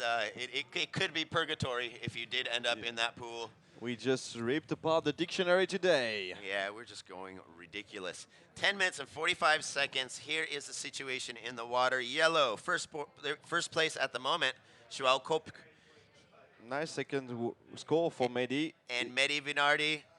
6.5 for the last of He jumps Mehdi. into second place by getting a 6.50 on that second score. Look at the guy go. 6.50 and 2.57. He now needs a 4.57 to move into first. Mitchell Parkinson, a little more stress on him now. He needs a 4.85. And we have first priority blue, second priority yellow, third priority red. 10 minutes remaining. It could have been an excellent score for Mehdi if you will have been completed. If you will have completed this last wave, 6.5 on an almost finished wave, that would have been crucial for him. Anyway, he still has 9 minutes 50 seconds to manage to take the first place over Joao Kopk. But here it is, Mitchell Parkinson on his backhand. All right, nice backside snap there. He sticks those fins out when he gets up and under it. Yeah, as you can see right there. And slashing it back, I think he's going to be able to get over this lump this time. He's a 4.85. And here we go. He's looking for some place to hit it. Nice little vertical approach on that one, snapping it up under the lip. So that one finally paid off, and I think he was a little reluctant to start hopping into the inside after that last one fizzled out. So I think he's going to be pleased with that one. He needed a 4.85. Here we go. This is the score that will be coming in. Tapping that one. Kind of cruising through to see what this is going to do here. Snaps it back, gets himself back in that foam ball. And here we go. This is, do I want to go over that lump? And hey, that doesn't look too bad here. Let's get a little speed and smackaroo underneath that one. Whips it down in the shore break. And so he finishes his last wave compared to the last of Mehdi. So if we refer to the last of Mehdi, it could have been better. I mean, he got a good wave where he can land 5 maneuvers. In these conditions, wow, that might score a lot. Yeah, I think if there's one factor, Red's last wave, Mehdi, he had a really good flow in between maneuvers, whereas Mitchell's, he was kind of searching around it a little bit. And so the rhythm was just a little bit different, but as far as finishing that combination, it was definitely a nice long ride, finding his way all the way through. So we'll have that score coming in for blue in just a moment here. We're down to 8 minutes remaining. First priority yellow, second priority red, third priority blue. And I like how the little white box down there for the missing surfer is undefined. Yeah, that's really sad to hear. Emmanuel Yaregi, he's in the hospital. He's in the hospital. Yeah, he's in the hospital right now. So we were wishing him a quick recovery, and we will love to see him on his ball really quick again. Yeah, let's get him back in the water soon. Oh yeah, we don't like to hear such news at all. So here we go, Mitchell Parkinson's last wave. I'm sorry, that was his 5th wave, 4.73. So he didn't get what he needed. Oh, here's Mehdi taking a huge amount of speed, but oh, he lost the rail trying to go on the re-entry, in and out just behind him for Mitchell Parkinson, trying to get the priority over. Mehdi, quick score coming through for Mehdi, not in his 2 best waves. It's gonna be a low, yeah, I1. 2 throwaway for Mitchell Parkinson and Mehdi Vinardi. Still 6 minutes 40 seconds to go in this heat number 4 in the round 3. 30-minute heats today due to the condition, to the tricky condition today for the QS 1500. For the men's, we're gonna continue with the QS 6000 for the women tomorrow, maybe. I could probably say definitely, because we are running out of time, and we need to get this done. But I'm not the contest director nor the tour manager here, so I'll let them choose early in the morning tomorrow. So 6 minutes remaining. First priority yellow, second priority blue, third priority red. Once again, Mitchell Parkinson did not get what he needed to move out of third, but he did reduce his need score to 4.35. Joao Kopk is in the lead with a total of 11.07 points. Second place red now needs a 4.57. Mitchell Parkinson blue needs a 4.35. And we have a little set trying to roll its way in. Oh, it yeah. might only be a one-wave set, so someone better get in action, and there it is, coming a little bit too far in for these guys. Joao has priority. Second priority is blue, so beware. Oh, it's going to be Midi under the two others' priority, who's going to go on the right, trying to pass the deadly zone, and here he's caught in it. It's the board eater. Is the what? Board eater. Yeah, it's the board eater. Nice, nice, nice. Still trying to improve our vocabulary every day here at the Pantin Classic Galicia Pro. We're killing it. 5 minutes remaining. First priority yellow, second priority blue. And so a little bit more stress on Mitchell Parkinson now. As the band for tonight's gig is setting up on the main stage here at the Pantin Classic Galicia Pro. So it's going to be live music tonight. If you're near, if you live in Galicia or you're quite close to Pantin, take your car keys and put your board, throw your board into the trunk of your car, and boom, Eduardo Fernandez on the left of your screen with the earpods, listening to music. That's why I left the DJing. Now people are putting their headset on. Yep, they're choosing their own music now. They are waiting for you tonight to... Yep, I think these guys are a little bit in too serious of a situation to be partying out tonight, but we will see a few people who may have lost out. Eduardo Fernandez can party tonight because he's going to be surfing today. So if you win, he might be dancing with you tonight on your beats. Wow, and we have some deep rock and roll. 3 minutes and 50 seconds remaining. First priority blue, second priority red. We don't have a lot of waves written in this last couple minutes as Chris is rocking on. Oh yeah, we've been playing guitar with the band lately today while we were waiting for the call. And I think a track is gonna come. This is the replay, the last of yellow. Joao, oh nice first opening turn there. He's gonna hit the leap. He just saw one section and boom.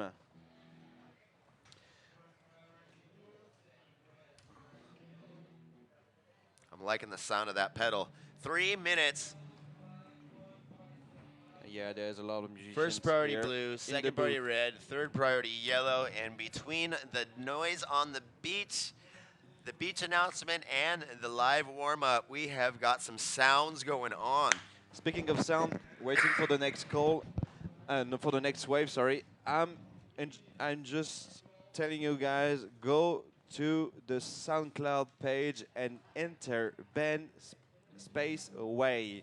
I've been listening to his music yesterday night while I was trying to get my voice okay for today, and I must say, guys, this man right next to me is just a talented musician and composer. So go check his SoundCloud page and go and enjoy his music. At the end of the day, you will understand why we're gonna have some deep party tonight. Ooh. That is nice. Anyway, 2 minutes, 10 seconds remaining. Joao Kopke in yellow is still in the lead, as I can barely hear my own voice and yours. Mehdi Vinardi like is a good second. one here. Joao Kopk going for the front side tail slide, but once again, there is that deep water zone that is going to keep him out there. And so, yes, plenty of noise, plenty of music. The only music that I really want to hear is the sound of water off of sprays and the humming of fins from the high speeds that these guys are getting. And so far, we've had a couple minutes without too much action. We're down to 1 minute and 30 seconds remaining. And there is not much time for Mitchell Parkinson to find that 4.35. He's going to have to get selective. He's really going to need one of the best waves that can come through because... Yeah. He has 60 70 seconds to find it. And I see some lines approaching, as you can see on your screen, but we still have this deep water zone, the scary zone the surfer wants to avoid.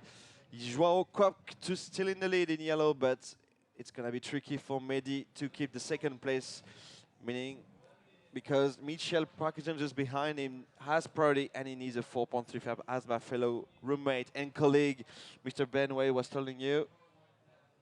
It's going to be and really as difficult. I'm looking over my shoulder, What? I really hate to say it, but we are getting in the ever so predictable dead zone.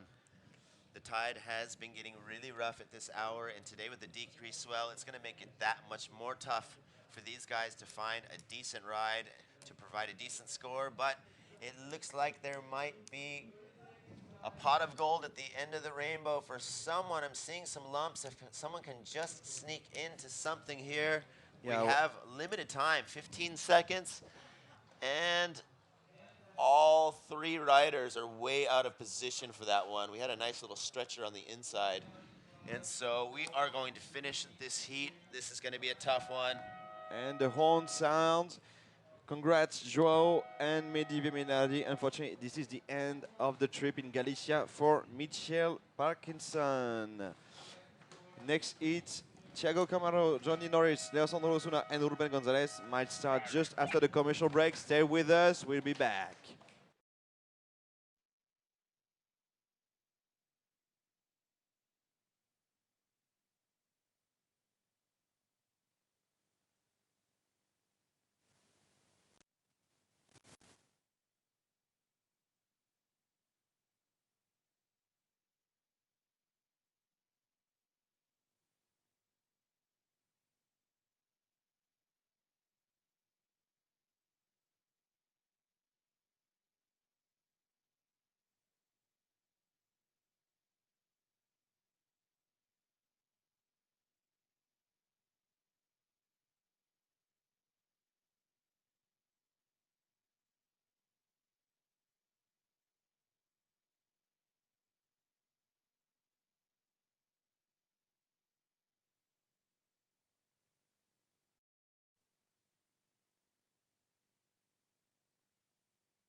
Back in action. So here we are in our round 3, heat 5. And so just before that break, we had Joao Koch in yellow taking the heat with a total of 11.24 points. In second, red, Mehdi Viminardi had a 9.07. Mitchell Parkinson, unfortunately, he got third with an 8.96. And so we are now in the water here, live action. We have in red, Thiago Camarão from Brazil. Up and riding, getting done fast. Look at this, making tons of speed. These are some of the highest speeds that we've seen through the last couple heats. And look at this inside reform, big under the lip snap backside, blasting the lip off this one. This is one of the highest action, highest speed rides that we've seen in the last, well, since we started this third round. So I think we're going to see a very nice score for that opening. And so also in the water we have, all right, let's look at this replay, and I will introduce the rest of these competitors. He did the little foam ball climb there, worked his way. He's like, I'm not letting that deep zone get in my way, and I'm going to come back and backlash at it under the lip, throwing a bunch of spray. Look at this, 3 tight turns in a row, just keeping this tight rhythm and a nice vertical approach, snapping it in on the inside. That is going to be an exciting score for me to see as well as you guys. I'm sure he's curious. Johnny Norris had an opening wave during our commercial break. He got a 3.67 for his first ride. So White is in third priority at the moment.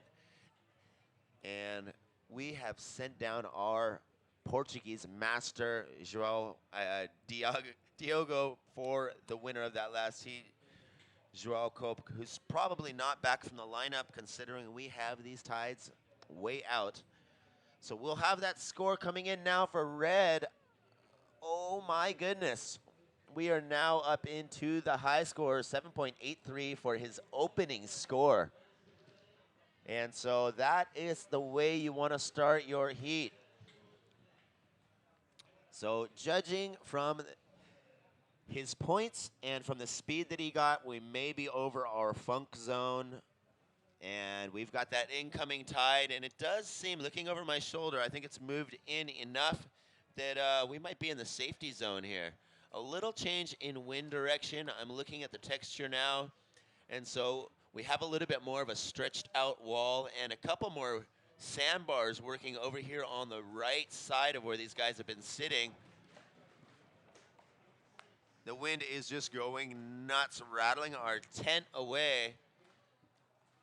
And I'm seeing some improved conditions, and it was pretty predictable because the last couple days, as soon as the tide moved over that deep pool on the inside, we would have these inside sandbars starting to wrap. So even this morning when we had really tiny surf at the higher tides, here we have Red. He wants to know his situation, and I would too. All right, Red is waiting patiently. 7.83. He knows he put together a great ride. He wants to know how great. And we're going to go to our interview with João Cope. Oh, no interview. I'm sorry. 24 minutes, 25 seconds remaining. We have. Look at us up here. Hey, that's me. What am I doing up here? I am wearing the Turkish Airlines red shirt. Yes, we have a special contest for Instagram with Turkish Airlines today. Anyone who gets a picture of the Turkish Airlines red shirt wearing man, which is me today, and hashtags Surfeo con Turkish, and hashtags it on Instagram, they will be picking from 10 different photos taken, and one of those 10 competitors, one of those 10 entrants, can win a round trip anywhere in the world that Turkish Airlines flies. So come get a shot with me. Come take a selfie while I'm on my break, and you have a chance to win a round trip ticket. Let's look at Ruben Gonzalez opening ride. So we definitely have some great improving conditions. Look at him snapping it back, getting over that deep spot, hopping it through. He did end up in the little pool, but he managed to fit in a few turns before that happened. And so we have first priority yellow, second priority red, third priority white. 23 minutes remaining on the clock, and looks like we have Leandro Osuna putting together a nice opening ride, tapping that one. Look at him reform it on the inside, reforming it front side, and once again, we are not past that deep pool zone, but we have had an increase in size. We're seeing increases in points. So this is looking positive for the next 4 heats to finish the day today. And here we have yellow tapping that one, and a pretty similar setup from Red's earlier ride where he had to kind of tap back, get over that little deep spot where it built up. Unfortunately, this one did not reform on the inside, but not a bad opening ride for Leandro Osuna. So we are just getting things started. We have, well, we're 7 minutes, a little over 7 minutes into this heat. And here we have live action. Red, this guy is on fire right now, and he has really good wave selection, finding his way all the way through the inside for a big, solid finish. And so he's going to stick another score next to that 7.83. So far, just one score, and we will have an opening score for blue, Ruben Gonzalez, and yellow, Leandro Osuna. And now we have our boy Diogo in Portuguese, João Cope, who won our last heat. Take it away. Good fellow countryman. He just won his last heat, Jerome Cup. I find you here yet again. How did that heat go for you? It was an okay heat. I mean, it wasn't an amazing day of surfing today, so you just gotta be a little bit smarter than everybody else, and I think I did just that in that heat. Like first couple of waves came, they weren't any good, so I maintained priority. Both guys went and got like a pair of twos. And then a good one came, like, and it's really slow. Like you have to wait for the good ones because tide is filling in, and only the bigger ones go like well on the bank. So I got a good one. I got a like 5.7 something, and then I backed it up with a 5, and then from then on it was just maintaining position. Like it's really hard to get scores. You have to get a big one, and yeah, I mean, I'm happy. Yeah, hope for the best. Let's talk a bit about priority. Do you think in these kind of conditions it's important to keep priority? What's your strategy priority-wise? It's really important to maintain priorities, I would say, in point breaks and in these kind of conditions where waves are a little bit scarce. Like, there's not too many opportunities at all, and if you have to be hassling around, you're probably gonna lose a lot of waves. So priority is good. I think it's a good change, and in these kind of conditions, if you play it smart, it may be the difference. Yeah, you heard it from João talking a bit about priority, maybe a bit of advice for the coming competitors if you're listening to us. Any message for home? Just thanks everyone that's rooting for me, and I know my girlfriend, my mom, my dad, they're always watching, and that's it. That's it. Thank you so much, guys. See you in a minute. Woohoo! Nice guy and really smart competitor. And here we have live action. Speaking of smart competition, look at this guy in red. This guy is going completely nuts. And so he pushed out a little bit too far, a little bit overzealous on that inside. And here we have one of our first board chases because of no leash. But look how he started this. This was a flat wave that he stomped across and somehow managed to find speed enough to bash this thing backside. Hits it here, and then says, hey, well, we have this section over here, and I've got my eyes on this ramp. However, just making it over that kind of reforming it front side, he wasn't in the body position, didn't quite have the speed to blast a frontside reverse off that section, but the one thing is a factor. He didn't have a leash on his board, and he lost his board. We saw him going body surfing after his board. Luckily, with the deep water, the board's not going to be able to run all the way to the shore break. And so we got this kind of soft conditions. Everyone is watching with a very serious face today when you look at our gallery of competitors. And we have Blue attacking this one. Look at him. He is going rail to rail, right to left, just to make it over that hump right there, and it's starting to pay off for him. Let's see what he does here. It looks like thought he was going to do a backside air reverse, but he smacked that thing nice and square. He went so vertical, Ruben Gonzalez, on that one. So we have a couple things that have happened during that during the interview, I'm sorry.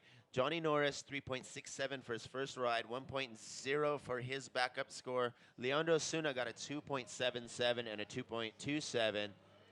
Ruben Gonzalez, 4.07 and a 0.50. And Thiago Camarao, 7.83 for his first wave. Second wave, 8.57. This guy is just on fire. And so we'll have a couple more scores coming in. 17 minutes remaining. First priority yellow, second priority red. And the action is picking up. We're seeing a little bit more sets coming in, seeing these guys keeping a little busier. And so this is a positive thing. And wow, red is just on fire. He is stomping so much speed out of these waves. We were saying the Brazilians are used to this kind of condition, and look at him. No, this is red. Red, man, I am getting colorblind. I'm telling you, No, this no, afternoon light. Yeah, they're killing I our have a hard hearts. time between red and yellow. And so Leandro Osuna actually, he picked off He hasn't had great wave selection, but he put a nice big deep turn on one of his previous waves. Got him a 2.27. And so Thiago Camarão, 4.90 for his third wave, 3.0 for his last wave. Those are throwaways. First priority yellow, second priority white, third priority red. And we have the replay, the last of Thiago Camarão on his rail the whole time. Thiago trying to manage some speed to span the section and a nice vertical hack there. And trying to connect. And here it is on his forehand, changing direction, connecting again, and boom! And he made it to the end, Thiago Camarão, sorry, do Brasil. In red, 50 minutes, 45 seconds remaining here. Hit number 5. After this one, we still have only three heats to run today. And tomorrow will be the girls in the best condition and the pursuit of the competition for the boys. And here is Nicolas Squires from Australia, alongside Miguel Tuleda, Andy Creer, and Shane Campbell. So 15 minutes remaining. Leandro Suna is in second place at the moment. He needs a combination 16.41. 15 minutes, we still have half the heat left, so that shouldn't be a big problem. And the one thing we have is Thiago is on fire as far as his wave selection, and he is just high power. He's looks like he's so in shape. And he's in tune with the ocean, right? Really in tune with the ocean, because finding something in these... Last of blue, man. Okay, blue, last of blue, 5.43. That moves him into second place. He has a 5.43 and a 4.07. He's in a combination situation needing a 16.41. Leandro Suna, now in third place, needs a 6.73. Here we have another score coming in for Johnny Norris. He needed a 5.83. And this is the replay of the last of Ruben Gonzalez in blue. Second snap on the top of the wave there. And connecting to this inside section right here. Another snap, third one. A little bit of control, lose of control, but bam! Nice re-entry there from Ruben Gonzalez, the Portuguese. He's combo, he's second, but he's combo at the moment. Yep, Johnny Norris's last wave, 3.53, moved him into third place, and he needs a 5.83. Leandro Suna, now in fourth place, needs a 6.73. First priority yellow, second priority white, third priority red. We have just under 14 minutes remaining, and there has been a lot of action in this heat. Here we have another replay of Ruben Gonzalez sneaking up in the hook right there. He's got to make it over this little double up, so taking a smart line, getting back, nice deciding drive. which way this thing is going to reform, smacks that one, gets over this hump and taps it again. So we have another score. He is keeping busy out there. The Portuguese and the Brazilian are managing to pass over this deep water zone quite nicely there, connecting really smartly in this inside section to land 2 or 3 maneuvers tops, but still this is gonna bring them a lot of points and might secure their first and second place. But still some time, 12 minutes 50 seconds remaining for Johnny Norris representing the USA and Leandro Suna from Argentina to find and grab a qualification via the second place over Ruben Gonzalez, because Ruben at the moment needs 2 new scores, his combo, to take the first place over Thiago Camarão, sorry. Yeah, so Johnny Norris not in such a comfortable position. He needs a 6.66. Leandro Suna even less comfortable, needing a 7.56. These guys need to do some good wave selection. Look on bigger fins today due to the conditions. And here is Leandro Osuna from Argentina. So from the looks at a lot of our competitors' equipment, there are a ton of mayhems in the water. And I think about 80% of those boards have the new FCS2 system. So people are really liking that for... the plug and play. Plug and play, that is great. 11 minutes and 45 seconds. And unfortunately, today is not plug and play, but it's get to business. So you've got some work to do, guys. We have Johnny Norris in third place needing a 6.66. And here is Johnny Norris. Yeah, as you said, trying to manage to find a 6.66 gonna be really difficult if he doesn't connect, and he doesn't. No, popping out before the pool. So it is so crucial with wave selection. We've seen some that go all the way through the inside, skip no man's land. And then we have seen other ones like that previous wave by Johnny Norris that just ends in the deep spot. And it says, no, no, no, you're not going any further than this. Stop here. Here is Mr. Thiago Camarao from Brazil on his backhand. Really radical there. Even that one just fizzled out as well. And so, yeah, they are getting to that point where they need to get business done early on because you're going to get shut down sooner or later. You have to keep busy, but they've given the WSL, the head judge, and the contest director allowed 5 extra minutes per heat today. 30 minutes each. So yeah, they have to stay selective, even if the time is running out. 10 minutes remaining. Already 20 minutes have passed in this heat number 5. But at the moment, Johnny Norris couldn't connect to the inside section and Leandro Osuna couldn't connect as Thiago and Ruben did.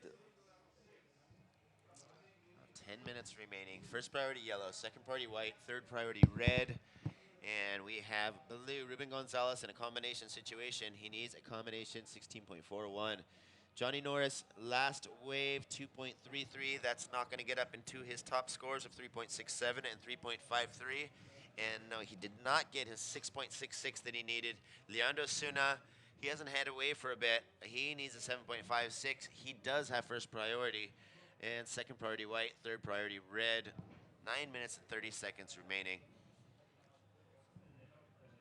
And so, as Joao Kopp was saying earlier in the interview with Diogo, priority is an important part that can play if it's played well. So let's see how Leandro Suna uses his first priority right now. And I see him kind of sticking his neck out, looking for something to come in here.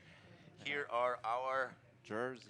New WSL logo, Pantin Classic jerseys. Classic, yeah. Galicia Pro. Classic the is such a tradition nice of name. Nice word used. Yes. This is a surfing tradition here in Spain. Pantin Classic, 28 years non-stop, which is pretty darn amazing. Support from the entire community. And doesn't matter if you surf or you don't, you know what the Pantin Classic is. And here we have another score coming in for red. It's going to be a throw, but it's going to be the best, still better than all the score we've seen for the 3 other competitors so far. Even Ruben Gonzalez has posted a 5.43, but it's a 6.07%. But on the last of red, Thiago Camarao. Wow, even for fun, it's still better than the best scores from Johnny Norris, Leandro Osuna, and Ruben Gonzalez. What a shocker. All right, we've got 2 riders up. Yellow over here on your screen, taking a look at this one. And so he's using his priority on this one, reforming that one. Still not an excellent choice. Unfortunately not. And then we had red, I think, out of the camera screen. We'll see a replay of that. Yeah.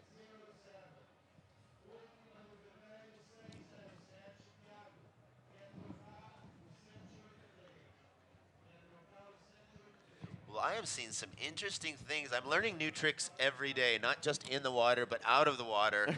And I have such a talented team that I get to work with. Oh, that's cool. Diogo is here with us. As there's some nice overview from Thiago Camarao. Diogo said 2 weeks ago with me that in 2 years it's gonna be the 30th anniversary here at Pantin, and we'd say with Diogo, let's have a rendezvous in 2 years to have some magical party here. Okay? I'm backing it. I'm all over that. So let's. I'm not gonna wait 2 years. I'm having that party tonight. Are you kidding me? But I mean, it's gonna be a huge party for the 30th anniversary, right? Okay, that means that we're really gonna have to step things up because I'm not letting it up any night of the week started yesterday, and I am feeling good about tonight as well. And 6 you already minutes and started 45 the day seconds before remaining. yesterday. And here is Leandro Osuna. He still falls, but he wants to perform here. Oh, nice. Wow, cool little Air to backside fakie. air to fakie, reverts it back, using that wind and nice little vertical approach on the inside. I don't know what the judges will He decide needs on a now. 7.56. It looks like he may have been going for a backside reverse. Full but, rotation. Two reverse, yeah. But another thing is that, yeah, not a ton of speed, not a great section there, but usually people get blown out. If they don't make it all the way around and land on the nose, that takes your back foot off the board. And so he brought it back around. That is going to be an interesting one to see what the judges give him. And he needs to get a 7.56. So far, 2.77 and a 2.27. Let's hope that he ups those scores. We have a couple scores in for Ruben Gonzalez.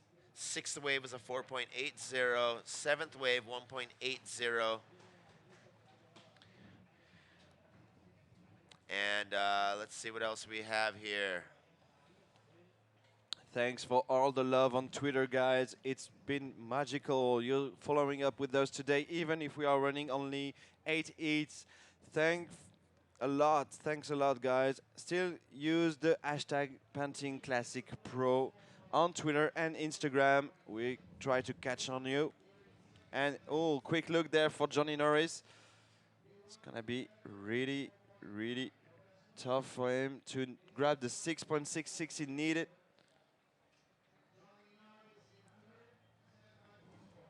So 5 minutes remaining. We're still waiting on that one from Leandro Osuna.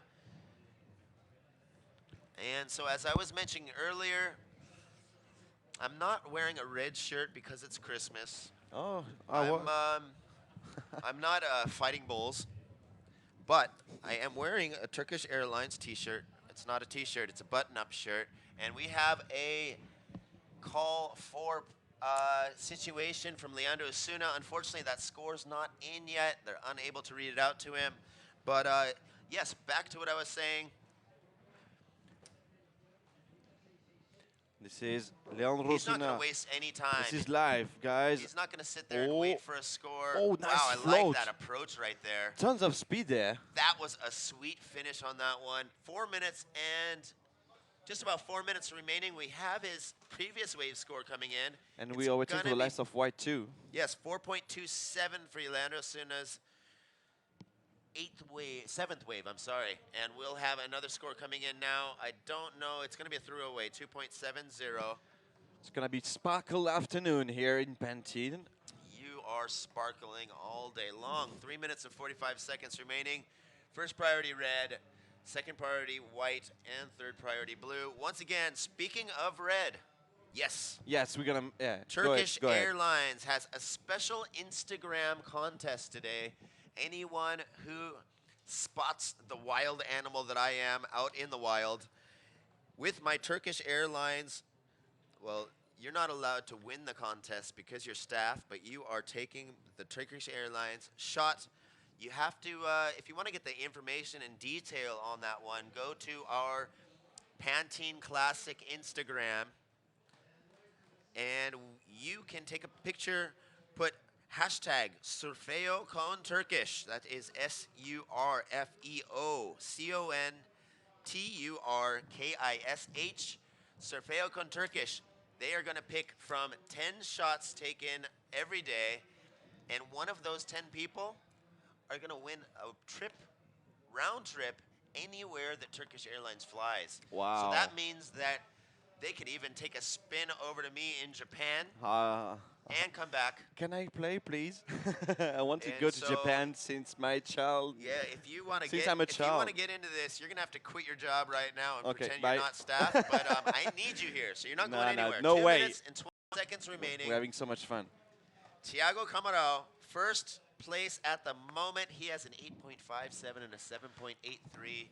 Time is ticking down. We're down to 2 minutes. Ruben Gonzalez, second place. Blue. Combo land for... He is in combo land, but combo land is not a bad place because he's still going to qualify for the heat. 16.41 is what he needs. But in danger because Johnny Norris only needs a 5.56. So yeah, Johnny Norris is one of the dangerous characters here. And yes, second priority, Johnny. Yes, and Leandro Suna has fourth priority. Unfortunately, he needs a 6.06. And these are some tough takeoffs, man. It is so flat. You see these guys kicking their feet. No power at all. And there La is the piscina. board eater. Jeez, just make it past that deep spot already, please. First priority white, second priority blue, third priority yellow. 1 minute and 30 seconds remaining. And another throwaway score coming in for Leandro Osuna down in the low zeros. Oh, here he is. Oh, revertical on that second maneuver there for the Argentina boy, Leandro Osuna in yellow. This is going to be a good score. He's going to back his, he's going to transform his 2.27 into backup or score just a little bit below. Let's see this. Oh, nice. Tons of speed again. Yeah, he's has a nice zip up into the lip. Oh, and third then, maneuver, my bad. Oh, he's yeah, flying that there. was solid. So I like how Leandro Suna is not wasting any time. He is getting back-to-back scores because he needs that 6.06. He's not letting up. Strong competitor. 35 seconds remaining. I'm tapping my pen. And we have first priority blue, second priority red, third priority white, fourth priority yellow. Leandro Osuna is going to be very curious to see what he got for that last one. 25 seconds and last opportunity was served for Leandro Osuna. Oh, that might be not That's enough. going to be an upset for him. 4.60. And Johnny Norris up and running, finishing his wave there. Big upset there for Johnny Norris and Leandro Osuna. He's up, Leandro, just before the buzzer. He has to throw everything. Stuck with the big fins. He couldn't blow the tail in this reverse. Yeah, he just preferred have big fins to land some proper numbers, so he couldn't send the tail into the air on that reverse attempt. That's big upset there for Leandro Osuna and Johnny Norris. Congrats to Thiago Camarao and Ruben Gonzalez. And next hit number 6 gonna start after a short commercial break. Don't move.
And we are back. We are back.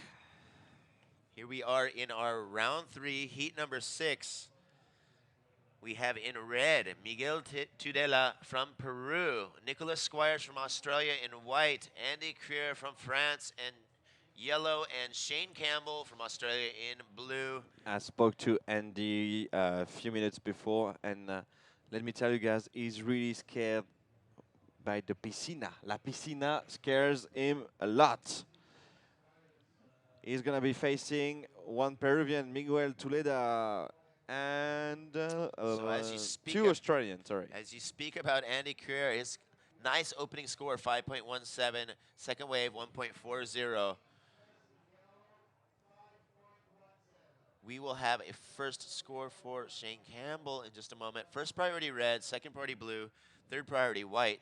We have 27 minutes remaining. So we're just 3 minutes into this heat, and we will have 3 scores, 1 score a minute. That's what I like to see.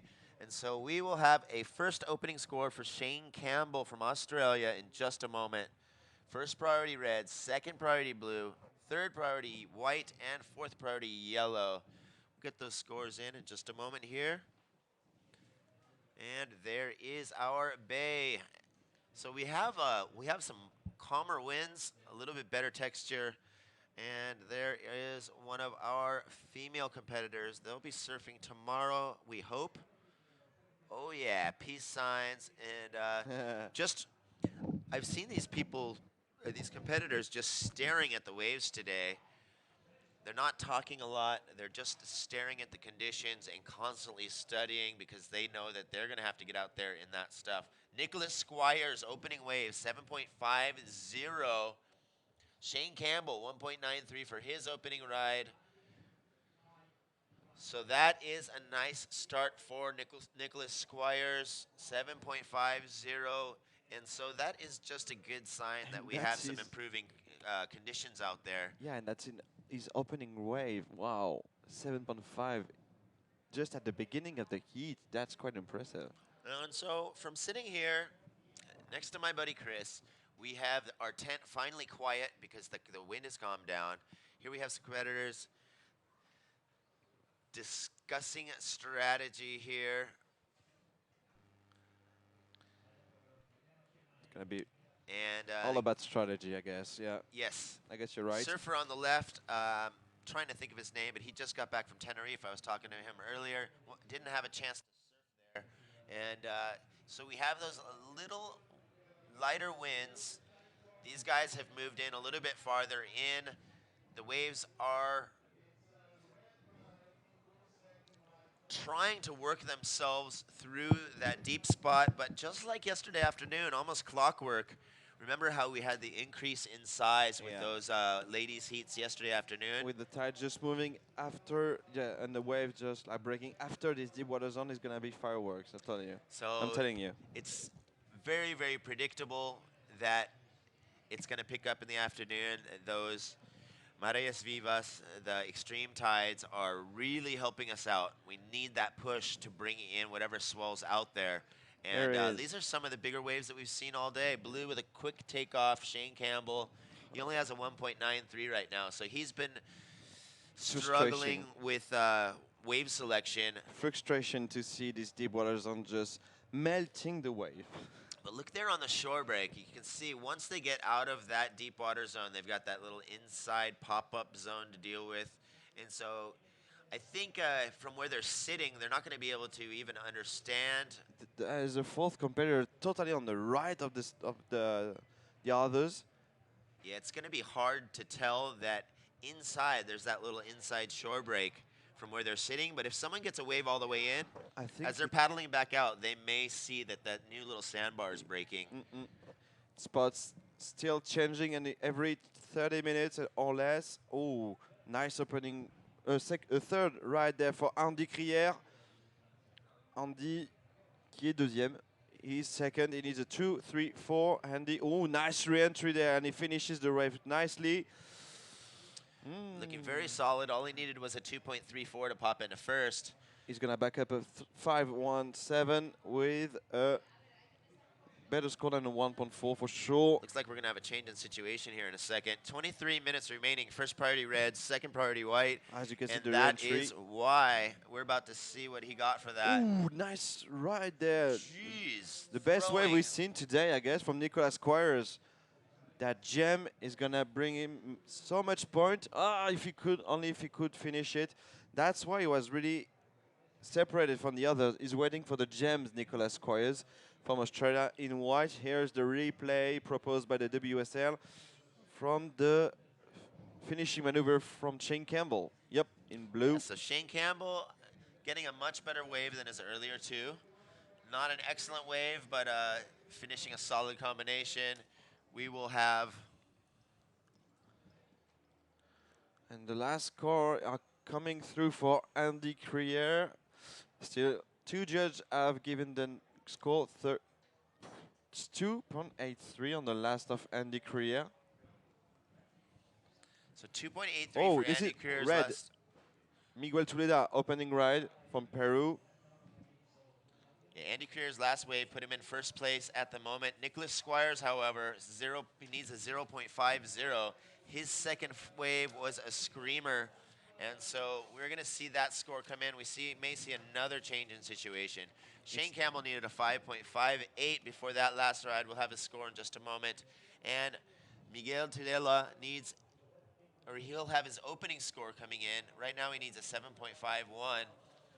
21 minutes and 15 seconds. First priority white, second priority yellow, third priority red, and fourth priority blue. And here we are going to have our interview with Tiago and Diogo. Tiago Camarão. Hi guys, I'm here with Tiago Camarão, a well-known face for everybody at home. I'm going to speak to him in Portuguese and I'm going to translate it afterwards. Tiago, você começou essa manga muito forte. Fala pouco do que passou na água.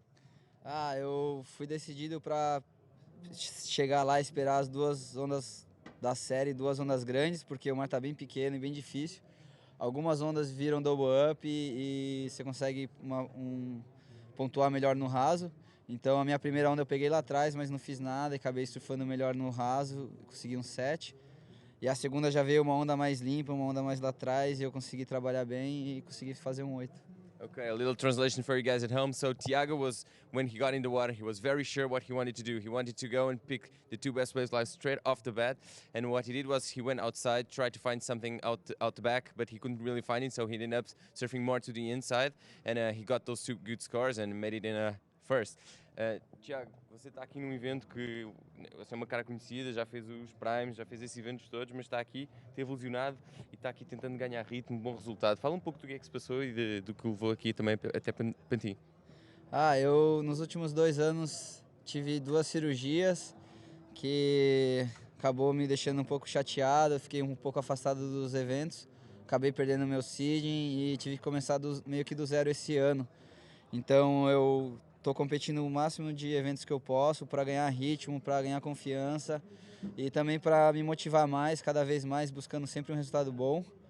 E essas lesões eu acredito que foi muito bom para minha pessoa, para o Thiago como pessoa e acabei abrindo mais minha mente e vendo que com muito trabalho, com muita dedicação a gente consegue sempre evoluir e é isso aí, cara. Tô me sentindo bem. Tô com prancha boa, tô com equipamento bom, tô com o pessoal trabalhando bem comigo, então eu acredito que resultado é só questão de tempo.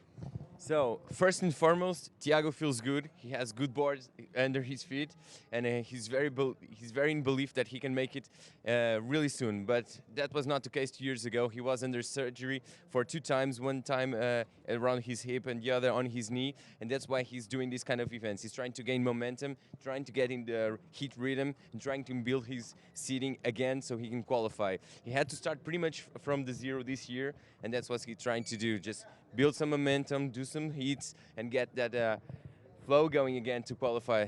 Porque o seu objetivo é mesmo qualificar-se, né? Yeah, É isso mesmo. Yeah, he just said yes. His goal is to qualify. Uma mensagem lá para casa? Queria mandar um abraço para todo mundo de Juqueí, Maresias, Litoral Norte, todos meus amigos, minha família, meu vizinho Derlei, o Léo, Ednei, todos meus camaradas, a galera lá do RTMF também. E é todo mundo que está comigo, que torce por mim e é isso aí. Valeu.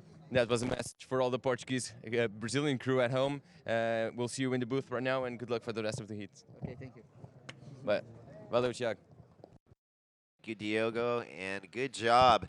So we have seen some big scores being built. Nicholas Squires' second wave, 9.03. Andy Crier's fourth wave, 6.23. Shane Campbell has a 1.93 and a 0.43. We still have a score to work out for him. I think we have another score to work out for red.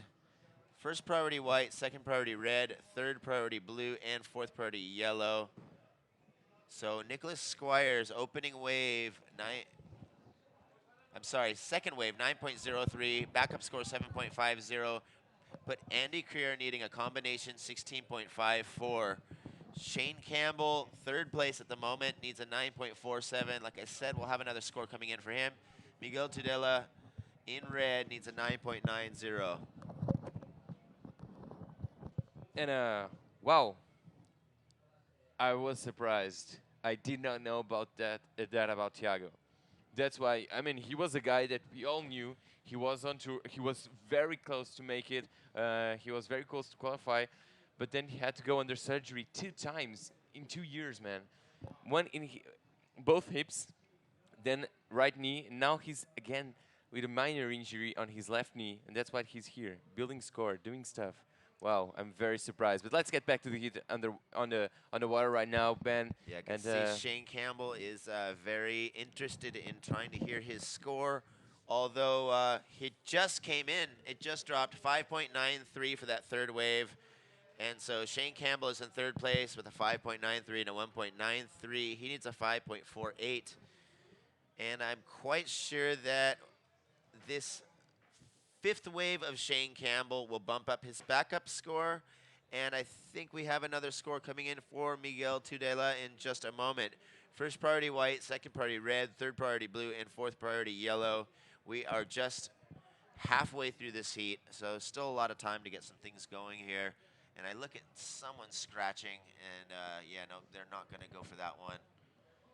But they're definitely going to go for this one. It's Nicholas Squires, heat leader, just doing some snowboarding on that little slope. Some kind of cool little powder traverses there. Yeah, it really was. And looks like Nicholas taking a page, taking some lessons out of the Thiago Camarão book, starting with those 2 huge scores, just like Thiago did in the heat previous. So, we might have a little trend here. Let's see if it keeps going in the heat with One, Dylan, Anthony, and Kana, which is the next one. For now, we have 15 minutes left with Nicholas in a very solid lead. That last one wave of him was a throwaway, and unfortunately, Miguel a bit far from all those good waves that everyone else got. Yeah, that we still got red. I think he's pretty curious on what's going on here. I think he has a score coming in. First priority red, he just took off, so we're gonna have first priority blue now, second priority yellow, third priority white, fourth priority red. And so Andy Creer is in a kind of a tough position at the moment. He needs a combination 16.54. And here we have coming up in our next heat. It's Anthony Fillingham. Yep. And so he is charged. He is looking forward to represent Costa Rica. And so I think, if I'm not mistaken, he said his dad's originally from Alabama, I think it was. Wow. Interesting mix. Alabama, do you want to give me some of that Alabama accent? Hey, man, well, I'm not sure, but I want to make sure that it was Alabama. There's not a whole lot of surfing there. But there are some people wearing some old Maui and Sons T-shirts and stuff. Sorry. All right. All right, 13 minutes and 40 seconds. Don't get me started. That's just too stupid. Last of yellow, 6.83. Andy Crier solidifies his second place. Yeah, and so Miguel Tudela, 0.53. I think I was mistaken that he has second score coming in. That was his last score. And so here we have... that was Andy. Andy, not happy at that wave, I can tell you that. From his body language.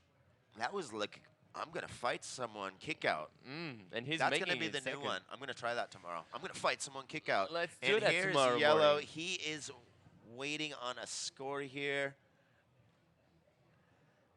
And let's wait and see. First priority is Shane Campbell, actually, needing a 7.13. If Nicholas can get a 7.5 and a 9.03, Shane Campbell, his fellow countryman, can definitely do it too. And it's precisely him up and riding. Is it blue? Yes, it is. Backhand, a little too soft on that first turn, but getting better on his second one. Yeah, and we've seen a couple of people kind of trying to push that reverse on the end right there. But the wave doesn't have enough push for that. There's no push. Yeah, they're just going to get sunk into that little mush spot. And so now I've finally got it figured out. Now I know why we have the I'm going to fight someone kick out. Andy Creer still hadn't heard his score from that sixth wave. Oh, right. And so just after that kick out, he was throwing signs for a situation call. And this is Blue up and riding again. That's Shane Campbell. That's more like it. Wow. Some nice movement on his backhand, just moving a lot of water. On such a small wave, he really fit into the nooks and crannies, as I would like to say it, just like a Thomas's English muffin. And 11 minutes and 45 seconds remaining. Are you saying that because I ate an English muffin just now? How dare you? Did you? I did. Where did you get an English muffin? Right there at that spot. You're not allowed to get English muffins in Spain. What are you? You're supposed to have churros and chocolate. What are you doing, man? Sorry, man. Priority with Nicholas Squires. He didn't need a muffin because he's moving very light on his feet, getting those two good scores. And Miguel Tudela now finding something more like it, going for an air on his first turn. He makes it. Lost a little balance there and wasn't really able to hit that last section as he wanted, but still nice turn to start things off for him, right? Yep, just a couple taps out of that maneuver, but that was barely even a ramp. So that was semi lip assisted, semi north wind assisted, and he needed a combination 13.07. That should help him to chisel that down a little bit. We're hoping here. That's the thing. It doesn't matter what happened, what helped him. If it was the wind or whatsoever, he did it, and now he's going to get a score for that. Yep. And so things are moving right along. Shane Campbell, 4.50 for that last one. He ups his backup score. He needs a 7.13 now. And this is our beautiful bluff up here in the Bay of Pantin.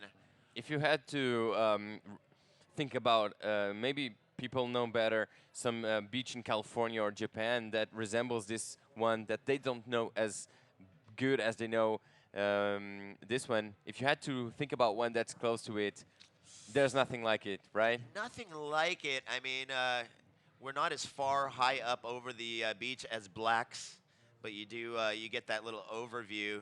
This is about half the height, I'd say 1/4 of the height of the Bluff of Blacks. It's a little bit Salt Creek-ish in a way from the way you look up from top, and no, there really isn't any comparison. That's why Galicia is so beautiful. Yep. It is distinto, muy distinto. And so is White's riding. Look at this. Just backside lash. Over and over and again. There's another person going for an unpulled backside reverse. And good job from the gentleman in the water. It's being a very interesting heat. Not as hectic as some which we have seen earlier today, but still a very interesting heat. A lot of movement, a lot of aerial attempts, but not really, not many makes, but still some good stuff going on. One aerial make that we did have was Miguel Tudela's third wave. We're going to see that score come in just a moment here. And this wave looks goodish. Wow. Ish.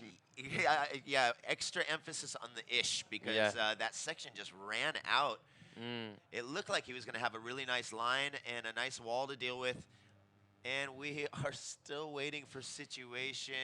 Yeah, and while I was off actually talking with Thiago, and because we have surfers asking for information, I asked Thiago, so you can't really hear. He said he heard stuff with some echo, and he told me that he didn't even use priority. He surfed like he had no priority because it doesn't matter. You don't know how good the waves are going to be like. So you just have to surf and surf and surf and hope for the better when the waves you eventually catch.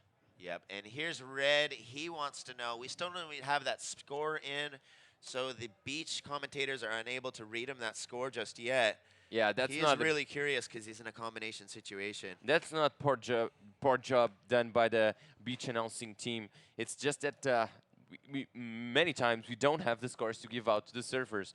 And yep, now they do have. Miguel Tudela on his previous wave got a 5.17. That So caught him He's out out of of combo the combo. land, yeah. Perfect. It's 5.17 and 1.50. He looks like he's going to have a little throwaway score, so he really needs to get things going here in this last 7 minutes of this heat. Nicholas Squires, someone who doesn't have to worry about getting things going, just protect his position, 9.03 and 7.50. Andy Curie from France, he needs a 9.70. Tell us about that 9 from Nicholas. No, here we go for yellow. That's Andy Crier going for an air attempt, unfortunately coming unstuck. I was just going to ask you about that 9 from Nicholas Squires. I was actually unable to watch that wave, so I don't really know what he did. Was it a backside hack combo? Yeah, no, he got a nice, really well-selected left that went all the way through, and he was linking turn to turn, throwing giant fans. All right. I was about to call him Jet Galicia from the jet ski sprays coming off his backside. He dug in so hard. He did exactly what the judges want from him. And now what the judges are going to say from this wave of Miguel is something we don't know, but we can tell something for sure. That was funky, and I like funk. Oh, yeah, you are Bootsy Collins of the booth here. Boothy Collins. And so here we go. Miguel Tudela needed a 7.89, and that was much better than the earlier one because he came out of that. He was able to finish another maneuver, kept his speed. Looks like we are in a good moment of tide, huh? And my eyes are, it's getting to that light where it's so hard. That was blue, right? Yeah, that was blue. Okay. That was Shane Campbell. He probably saw that wave from Miguel off the back. And, you know, he must be feeling the heat.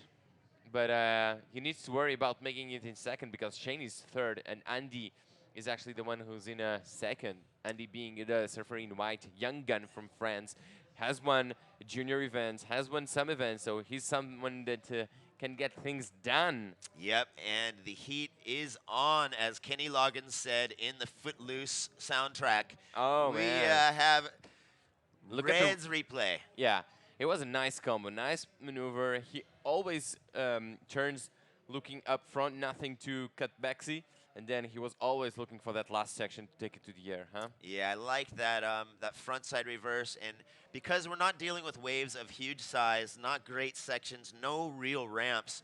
It wasn't a full wasn't a full rotation, excuse me, but he did slap it down, and he was managed to spin that second half of it around in time to get him some forward motion for that finish. And Nicholas Squires, not bad at all, but 6.77 from Miguel. Miguel jumps to third and now needs much less than he needed to move to second, just a 6.3. Can he do it in 4 minutes, Ben? That's up to him to decide, and it's also up to La Factoria. It's up to La Factoria and El Rey Neptuno. What's that? King Neptune. All right. Yeah, he's the one who's in charge here, sending us these waves. He's the boss over the La Factoria.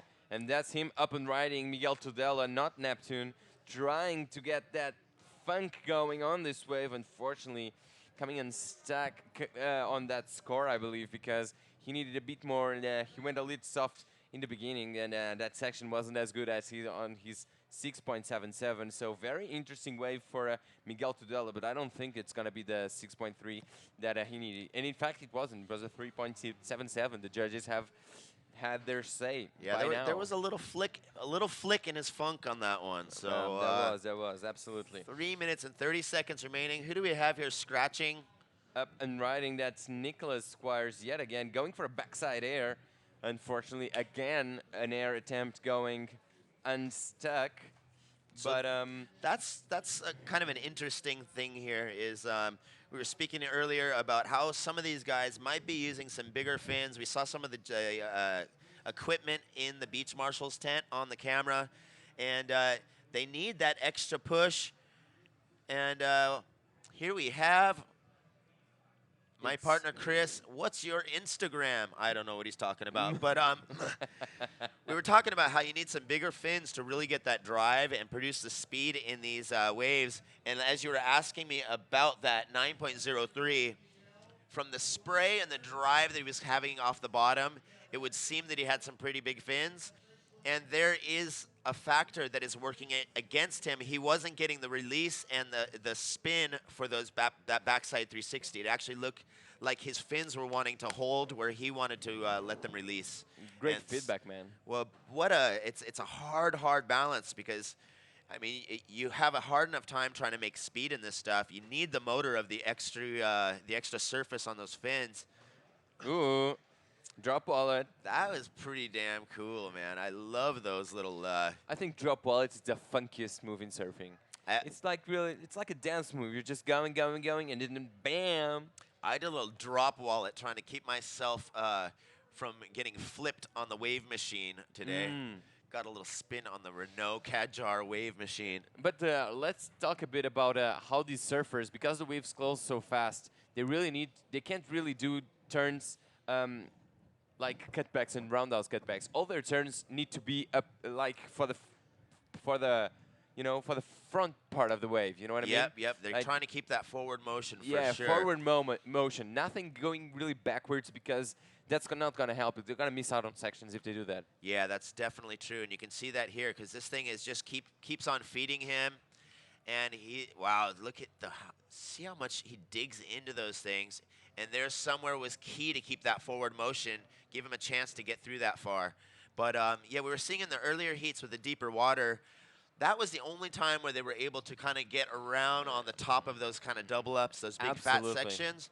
We've moved past that, luckily, and we can see that reflecting in the scores now. We've moved past that deep spot. We got a little bit more stretching wall now, and yes, as you were saying, there's no time to cut back, no time to go back into history. We're looking towards the future, I'm telling you. Absolutely. And there is Keone Yan visiting us. He is a Tahitian competitor that frequents a lot of the Japanese comps, and he's been having a good time. He was like, yeah, I got out there and got some fun waves today. I was like, you're the only one who said anything nice about the waves all day, and I'm sure it's appreciated by La Factoria. How far is Tahiti from Japan? 4 Oh, hours? Goodness. I've never flown there myself, but yeah, I would say in the 5-hour mark or so. Okay. 10 seconds remaining in his heat, and there's a lot of wave surfed in his heat. 10, 10, 20. Wow, a lot of waves. 28, 20, 20, 35. So we're closing down that heat, but I think we're going to have quite a few scores to work out still. So it doesn't look like it. Wow. So we're going on a short commercial break, and we will be right back. Stay with us.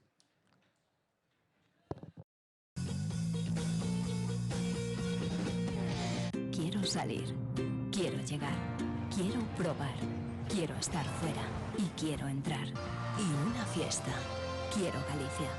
Todo lo que deseas, aquí se puede hacer realidad.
are back. Yes, we are fresher than ever right here to the webcast booth. We just found new highs for Diogo. Oh man, I'm really happy for being here at So- the Galicia. We have a beautiful heat on our hands, Chris. So- I'm happy to be here with you. I'm so happy to be here with you. So who do we got here? You got Anthony Fillingham from Costa Rica. He was pumping the whole competition so far, Anthony. Un tico de Costa Rica, Yeah. like you say in Spanish. And who's paddling there?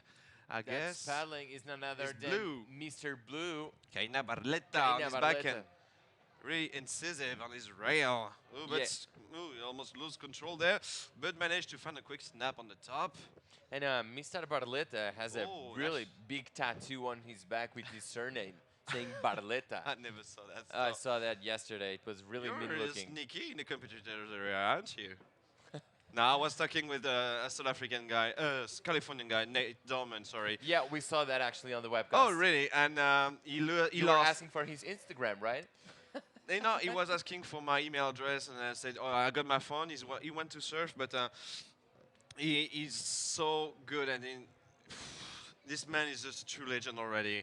And yeah, so we was speaking about today's condition. That this morning, as we were saying earlier today with you, Diogo, that nobody could have thought we will run today. And now the free surf area that you cannot see actually on the screen is full of surfers. It's just pumping out there. And here's the replay for the last of Anthony. His opening ride, 3.83 from Anthony. Yes, it is.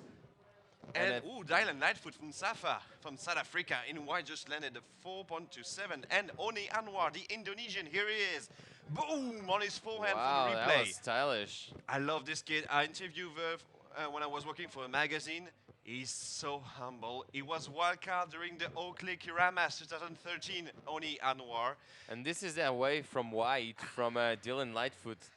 That wave with a lot of punch there for the South African. And again, blue, Kaina Barletta. That's good surfing there for the Barletta Brazilian. has to be an Italian name, right? Barletta. It sounds Italian. Barletta. But look at that, he's not here to buy pizzas, Kaina. He's here to perform. And we're waiting for his first opening ride score. But yeah, Oni Anwar. And must tell you, if there is an opportunity here to throw an air, He's going to do it. oh, you're going to see some fireworks, guy. I promise you. We saw some airs on that previous heat. Yeah, I heard you when I was just standing there, and I just, after that, saw Nate Dolman from California, from San Clemente. And I had to talk with him. And can you tell us about the official results for the last heat, Diogo? Absolutely. Official results from that last heat. Nicholas Squires taking the win over Andy Crierme. Andy moves on to the next round. Also, unfortunately, say our goodbyes to Miguel Tudela and Shane Campbell. And we hope to see them here in Pantin next year. And good luck for Nicholas. And Andy, for Andy, is actually bon chance. And we're going to have fun for sure with Nicholas and Andy in the next round. Meanwhile, in the water, we have some scores coming. 397 for the last of Kaina, 293 for the last of Dylan Food. And looks like there's a wave coming for One, 493. I like Ani. One because it means money. Yeah, and this kid, I mean, he's just firing. And there he goes, Anthony Fillingham from Costa Rica. So vertical. Wow, this first turn, this is definitely the money turn in this wave there. I mean, nice re-entry, nice turn there. It's not the re-entry yet, but it's gonna finish this wave. Yeah, I mean, first turn is the money turn on this wave for Anthony Fillingham. But Oni Anwar, he was a wild card in Indonesia. And he was the local wild card during the it was the Oakley Keramas Pro 2013. Yeah, 2 years ago. And his kid, because he was a kid at the time, he could measure himself in front of Joel Parkinson. Okay, no problem, no pressure.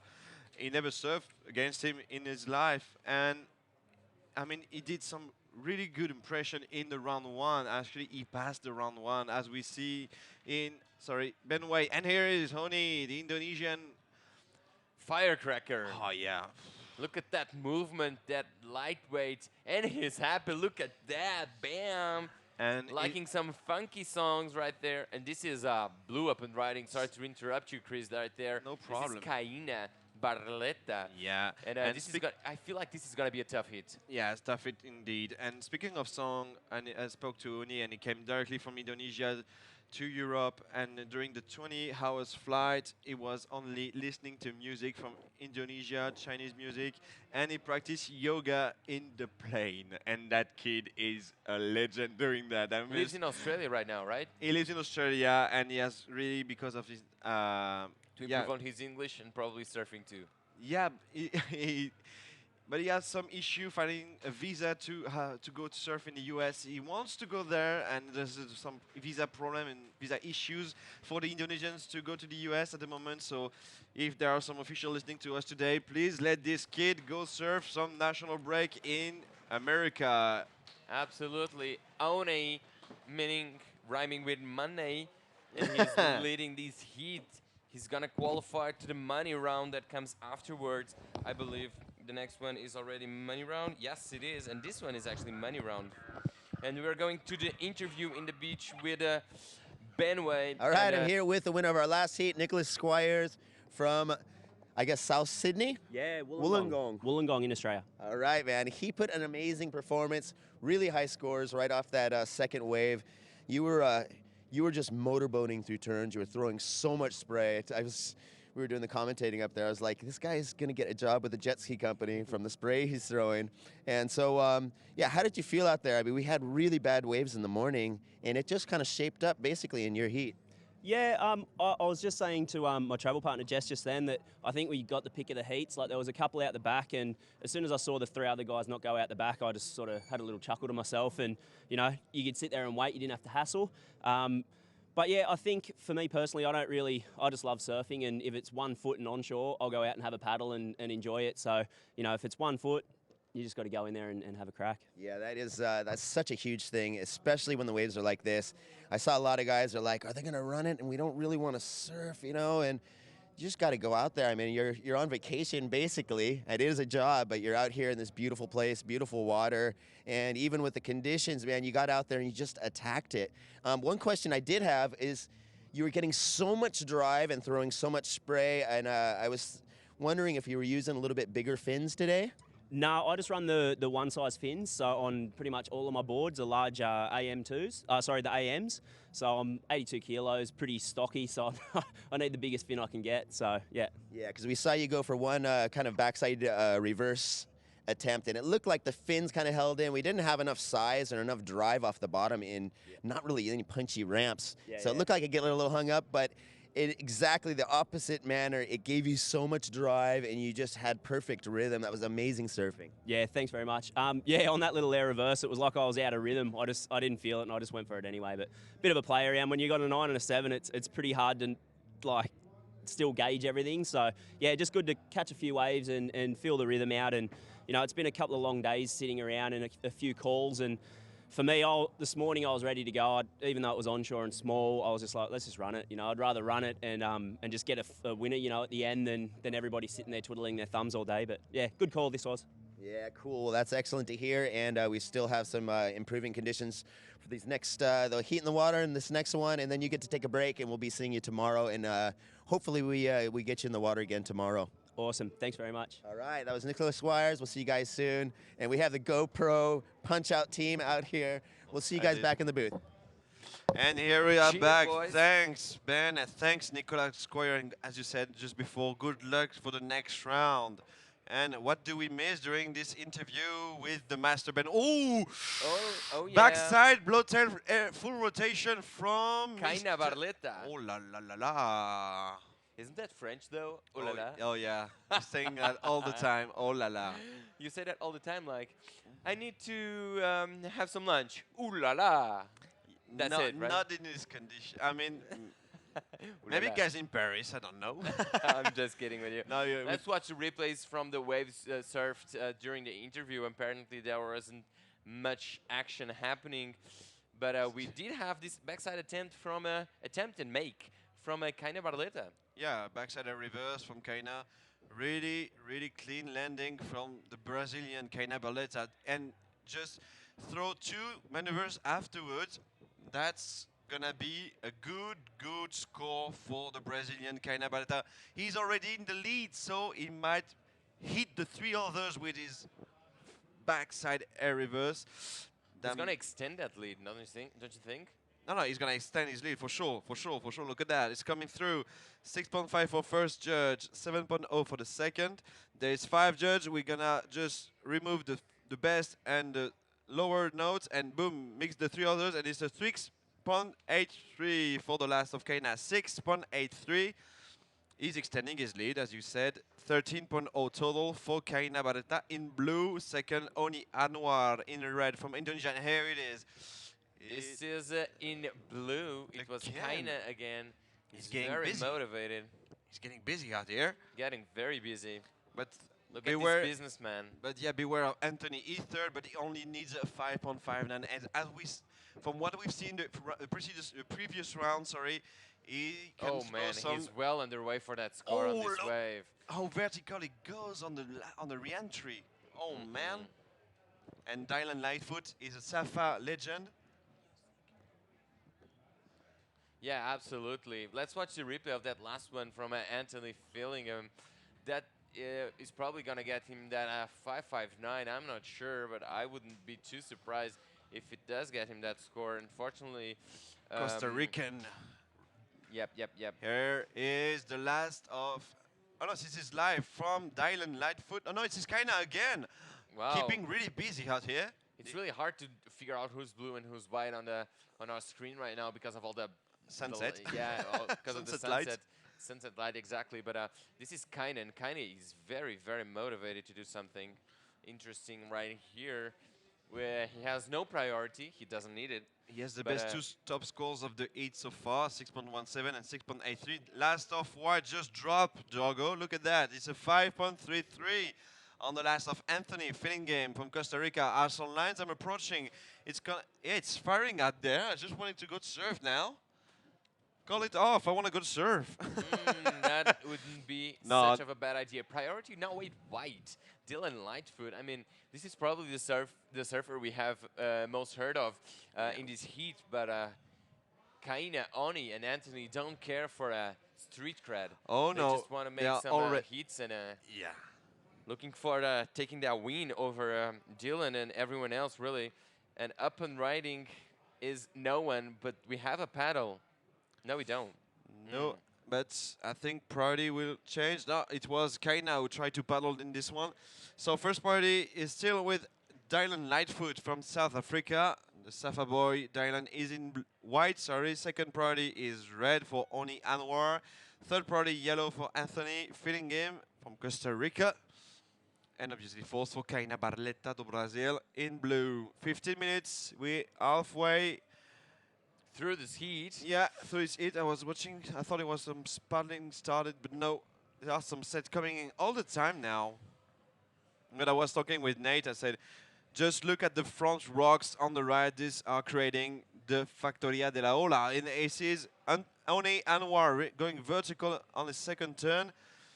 Look at all that body movement. That's so sharp. He wasn't really excited about that finish, but very sharp indeed. He has this lip attack really crucial and really radical all the time, Oni. He's sitting in second right now, but Anthony Fillingham and Dylan Lightfoot need not much to move him up to first. And Oni Anwar sitting with 4.93s. Sitting in second behind Kaina Barletta with a 6.17 and a 6.83. And Oni Anwar is looking for an 8.07 for first. Anthony Fillingham needing a 4.53. There are waves out there. There's definitely a chance and opportunities for these surfers to get. And there's some set coming all the time. Look at that. He's going to paddle. I'm telling you guys, it's starting with Dylan Lightfoot, the South African boy. First turn, a little bit shy as we're approaching the deep water zone. Still trying to connect there, and when we passed it now, boom! That was more like Dylan wanted to do off the bat. They moved on the left of this deep water zone, so that's why they are connecting to the inside section. And last of Oni Anwar. It's gonna come a bit short, more than short of what he needs for first, but it's wave that's still coming. We are still waiting on scores for the last of One. The judges are, well, a little bit waiting for scores, and let's wait and see.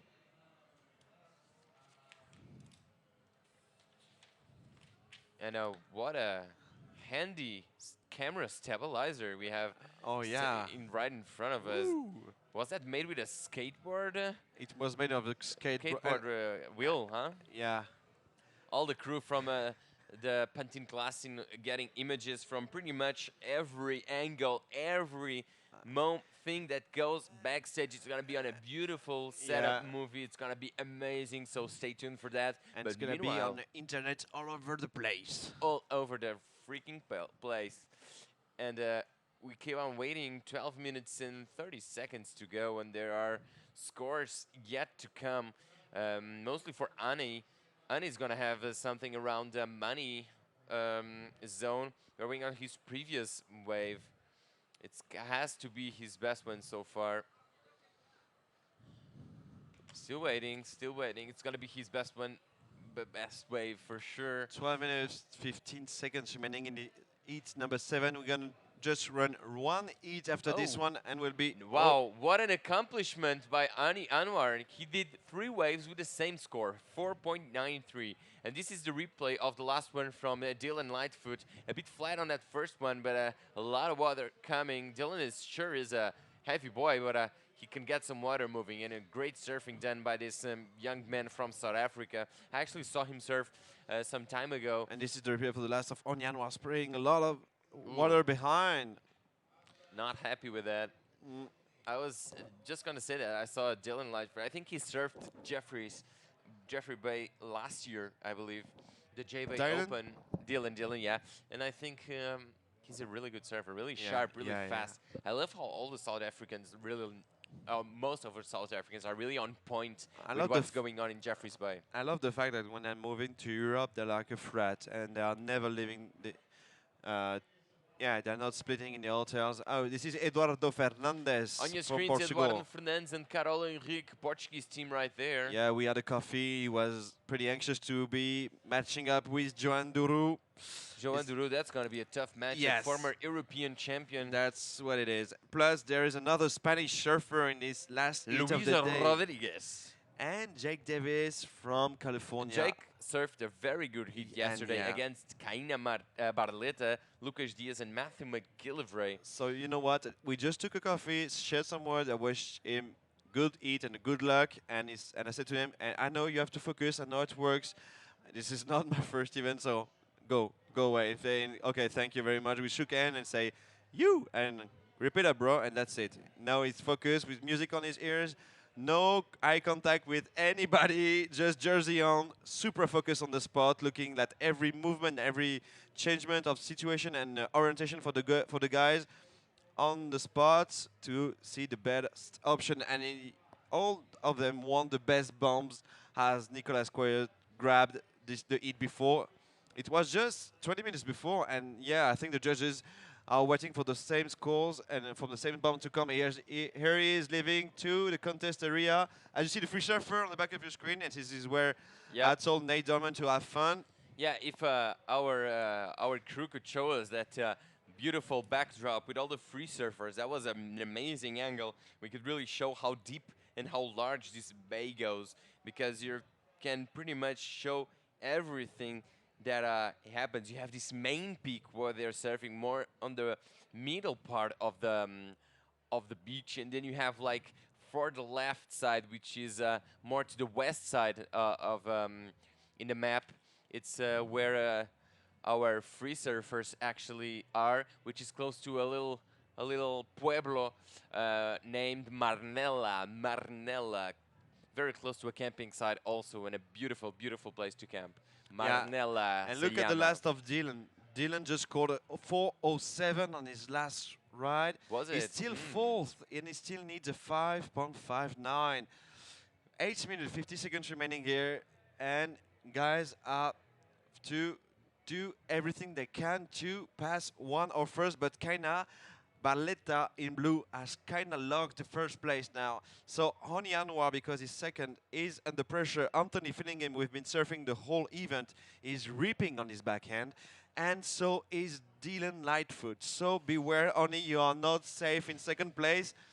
And if you want to take the first place over Kaina, you have to score 8.07 Honey. So, mate, it's going to be really tough eat. Still some sparkles to see, I'm sure, in the last 8 minutes with you, Diogo.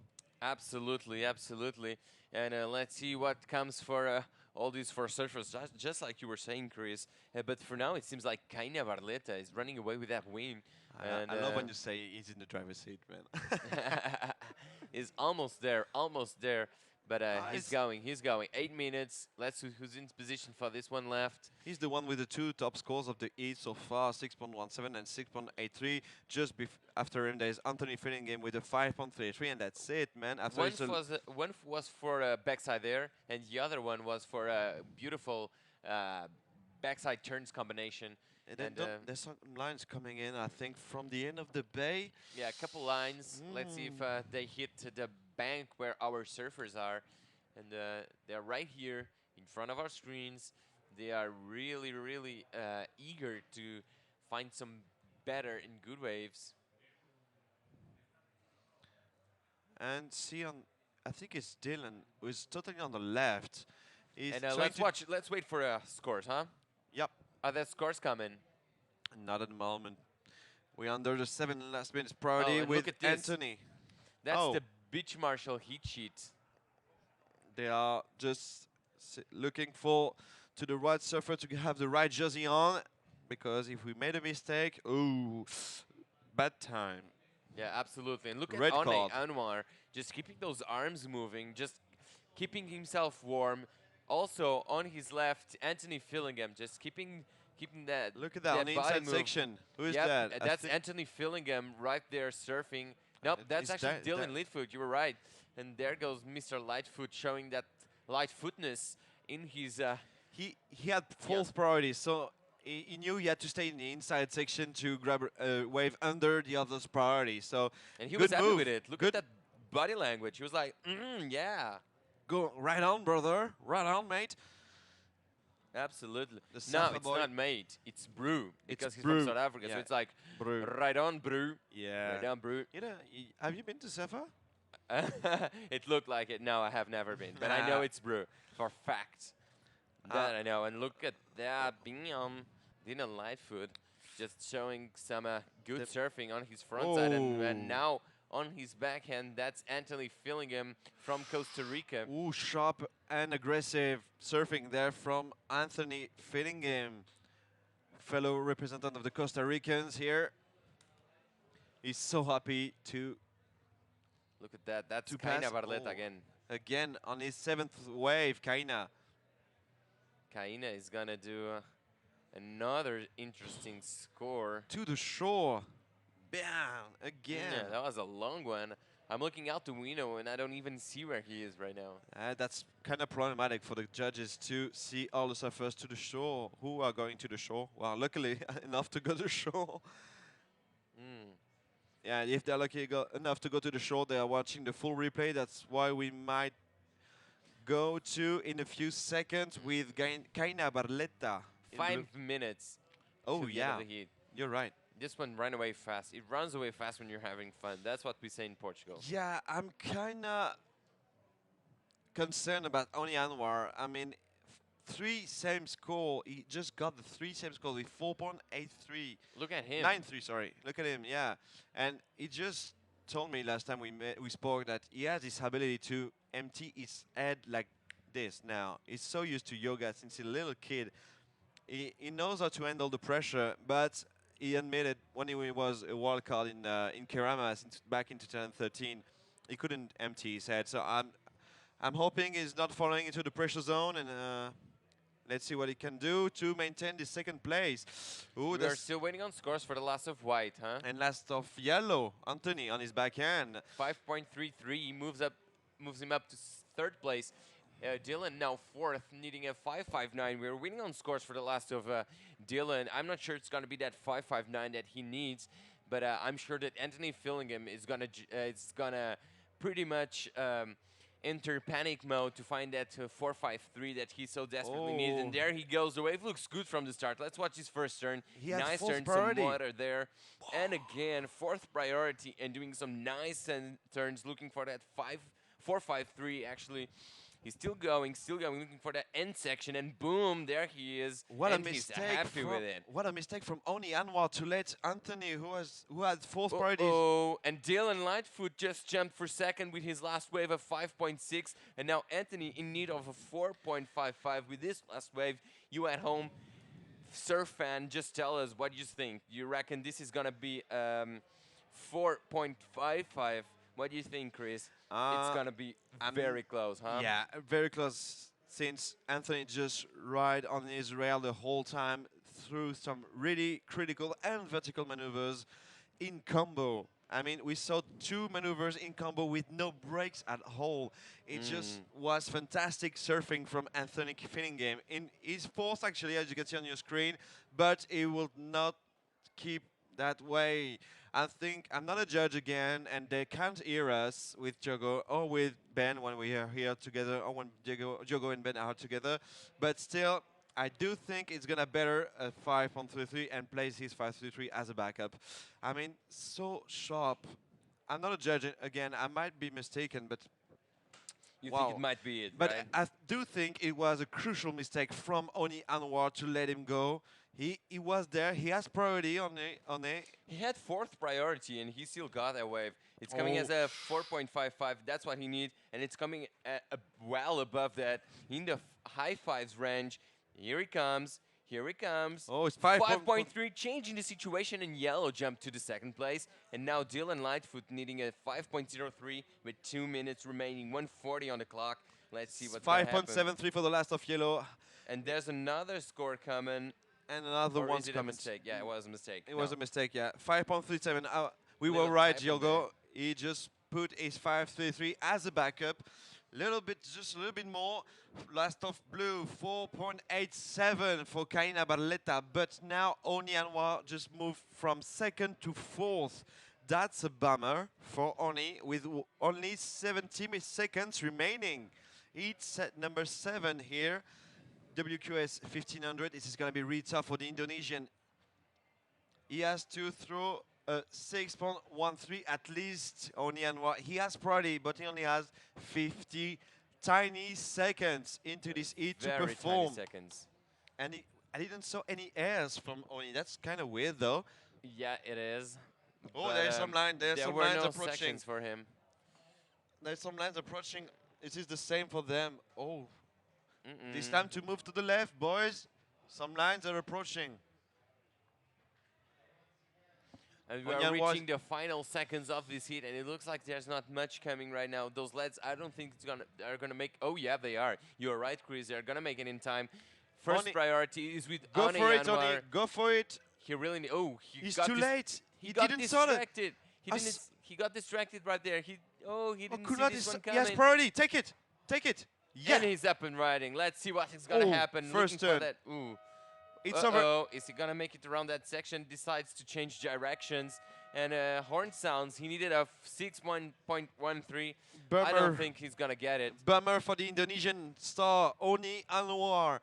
This is so frustrating for him. He was second the entire heat, and in the last 2 minutes, he dropped from second to fourth, the Indonesian. That's cruel. And the last wave's not gonna be enough. We're going on a commercial break, and we will be right back with official results from that last heat. Stay with us.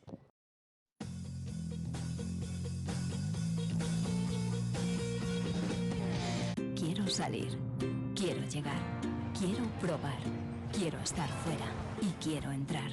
Y una fiesta. Quiero Galicia. Todo lo que deseas, aquí se puede hacer realidad.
We So are Kaina back Barletta.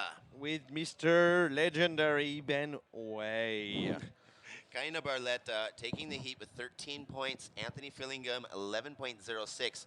Dylan Lightfoot and Oni Anwar, unfortunately, not moving through. Oh, what a bummer for Oni So Anwar. in the water now, Joan Dudu from France in red. Luis Rodriguez from Spain in white.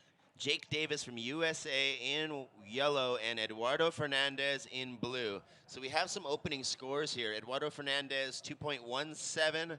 Luis Rodriguez, 2.93. Those scores came in while we were on commercial break, and Jake Davis, opening wave, it's going to be interesting, right? healthiest opening wave of this heat, 4.0. So first priority blue, second priority white, third priority yellow. Waiting for the last of red. I just saw him surf during the commercial break. He's going back to the lineup on the right of your screen, Joan Duru. So 27 minutes. We got 3 minutes into this heat so far. And like Chris said, we'll have another score coming in just a moment. Oh, there it is. It was a huge score coming out. I just saw it during through the window, and here is the replay for the last of Joan Duru. No, it's the last of Jake Davis, actually, in yellow. Oh, nice. Third turn. It's got stuck. Trying to stomp through the inside, but yeah, nice aggressive surfing That by explained Jake Davis. That explained the 4.0. And here we go. Oh, nice surfing there. Live action. Eduardo Fernandez, the Brazilian, half Brazilian, half Portuguese. He's destroying this slip, man. Oh, he got stuck again. So 6.0 for the opening ride of Joan Duru. Interesting matchup already. Some not cool scores. I would say I'm gonna go with cool. Cool scores posted during the first 5 minutes. I'll accept cool. That sounds great. And here's Jake Davis. All right, so here we go off the bottom. Nice vertical attack on that one. Drifts the tail a little bit on top of the wash. Right into another one. A nice vertical bash under the lip. Slashing it back, getting underneath this one. Hopping across that inside section for a solid finish. That was healthy. And here we have in white, Luis Rodriguez trying to make it over that deep zone. Here he is finding a place to tap it. That's going to be it for that one. So Jake Davis needed a 2.01 to move into the first place position. He is going to stack up another score. We'll have that in just a moment, as well as white score. Kaina Barletta for definitely. Diogo's interview. I'll be right back. Go for it, Brew. As we receive the last score from the previous heat, yeah, it's Kaina Barletta who won the first ticket to the next round, round 4. We're gonna have Diogo for the interview. Go for it, Diogo. I'm here with 20-year-old Kaina Barletta from Floripa in Brazil. He just won last heat. I'm gonna talk with him in Portuguese, but then I'll translate it for you guys afterwards. Kaina, bom hit. Como é que fala pouco da sua estratégia? O que é que aconteceu na água? Consegui achar 2 ondinhas boas ali. O mar tá bem difícil. Sorte que entrou um vento mais forte agora, daí uma ondinha de vento. E consegui achar 2 esquerdinhas ali, consegui fazer um aéreozinho legal contra o vento ali, deu tudo certo, a bateria, todas as baterias estão boas já nesse round. O mar tá bem difícil a condição, mas é isso aí, tá igual para todo mundo e vamos com tudo pro próximo round. So, same old thing. He kind of found those 2 good ways, those 2 lefts. He did a backside air reverse, as you remember, and he found some really good. He's really happy to move on to the next round. I'm going to speak with him a bit more in Portuguese. It's his first time in Pantin, and I'm going to find out if he's enjoying Galicia and all that. Kaina, você está gostando da Galícia? É a sua primeira vez? É minha primeira vez aqui, meu amigo de infância, o Vicente, ele mora aqui. Sou muito amigo dele desde criança e estou na casa dele ali, do Anton, toda a família. Queria mandar até um abraço pro Anton aí, para toda a galera do Decamp. E é isso aí, tô amarradão aqui, esse lugar é um paraíso. Tô felizão.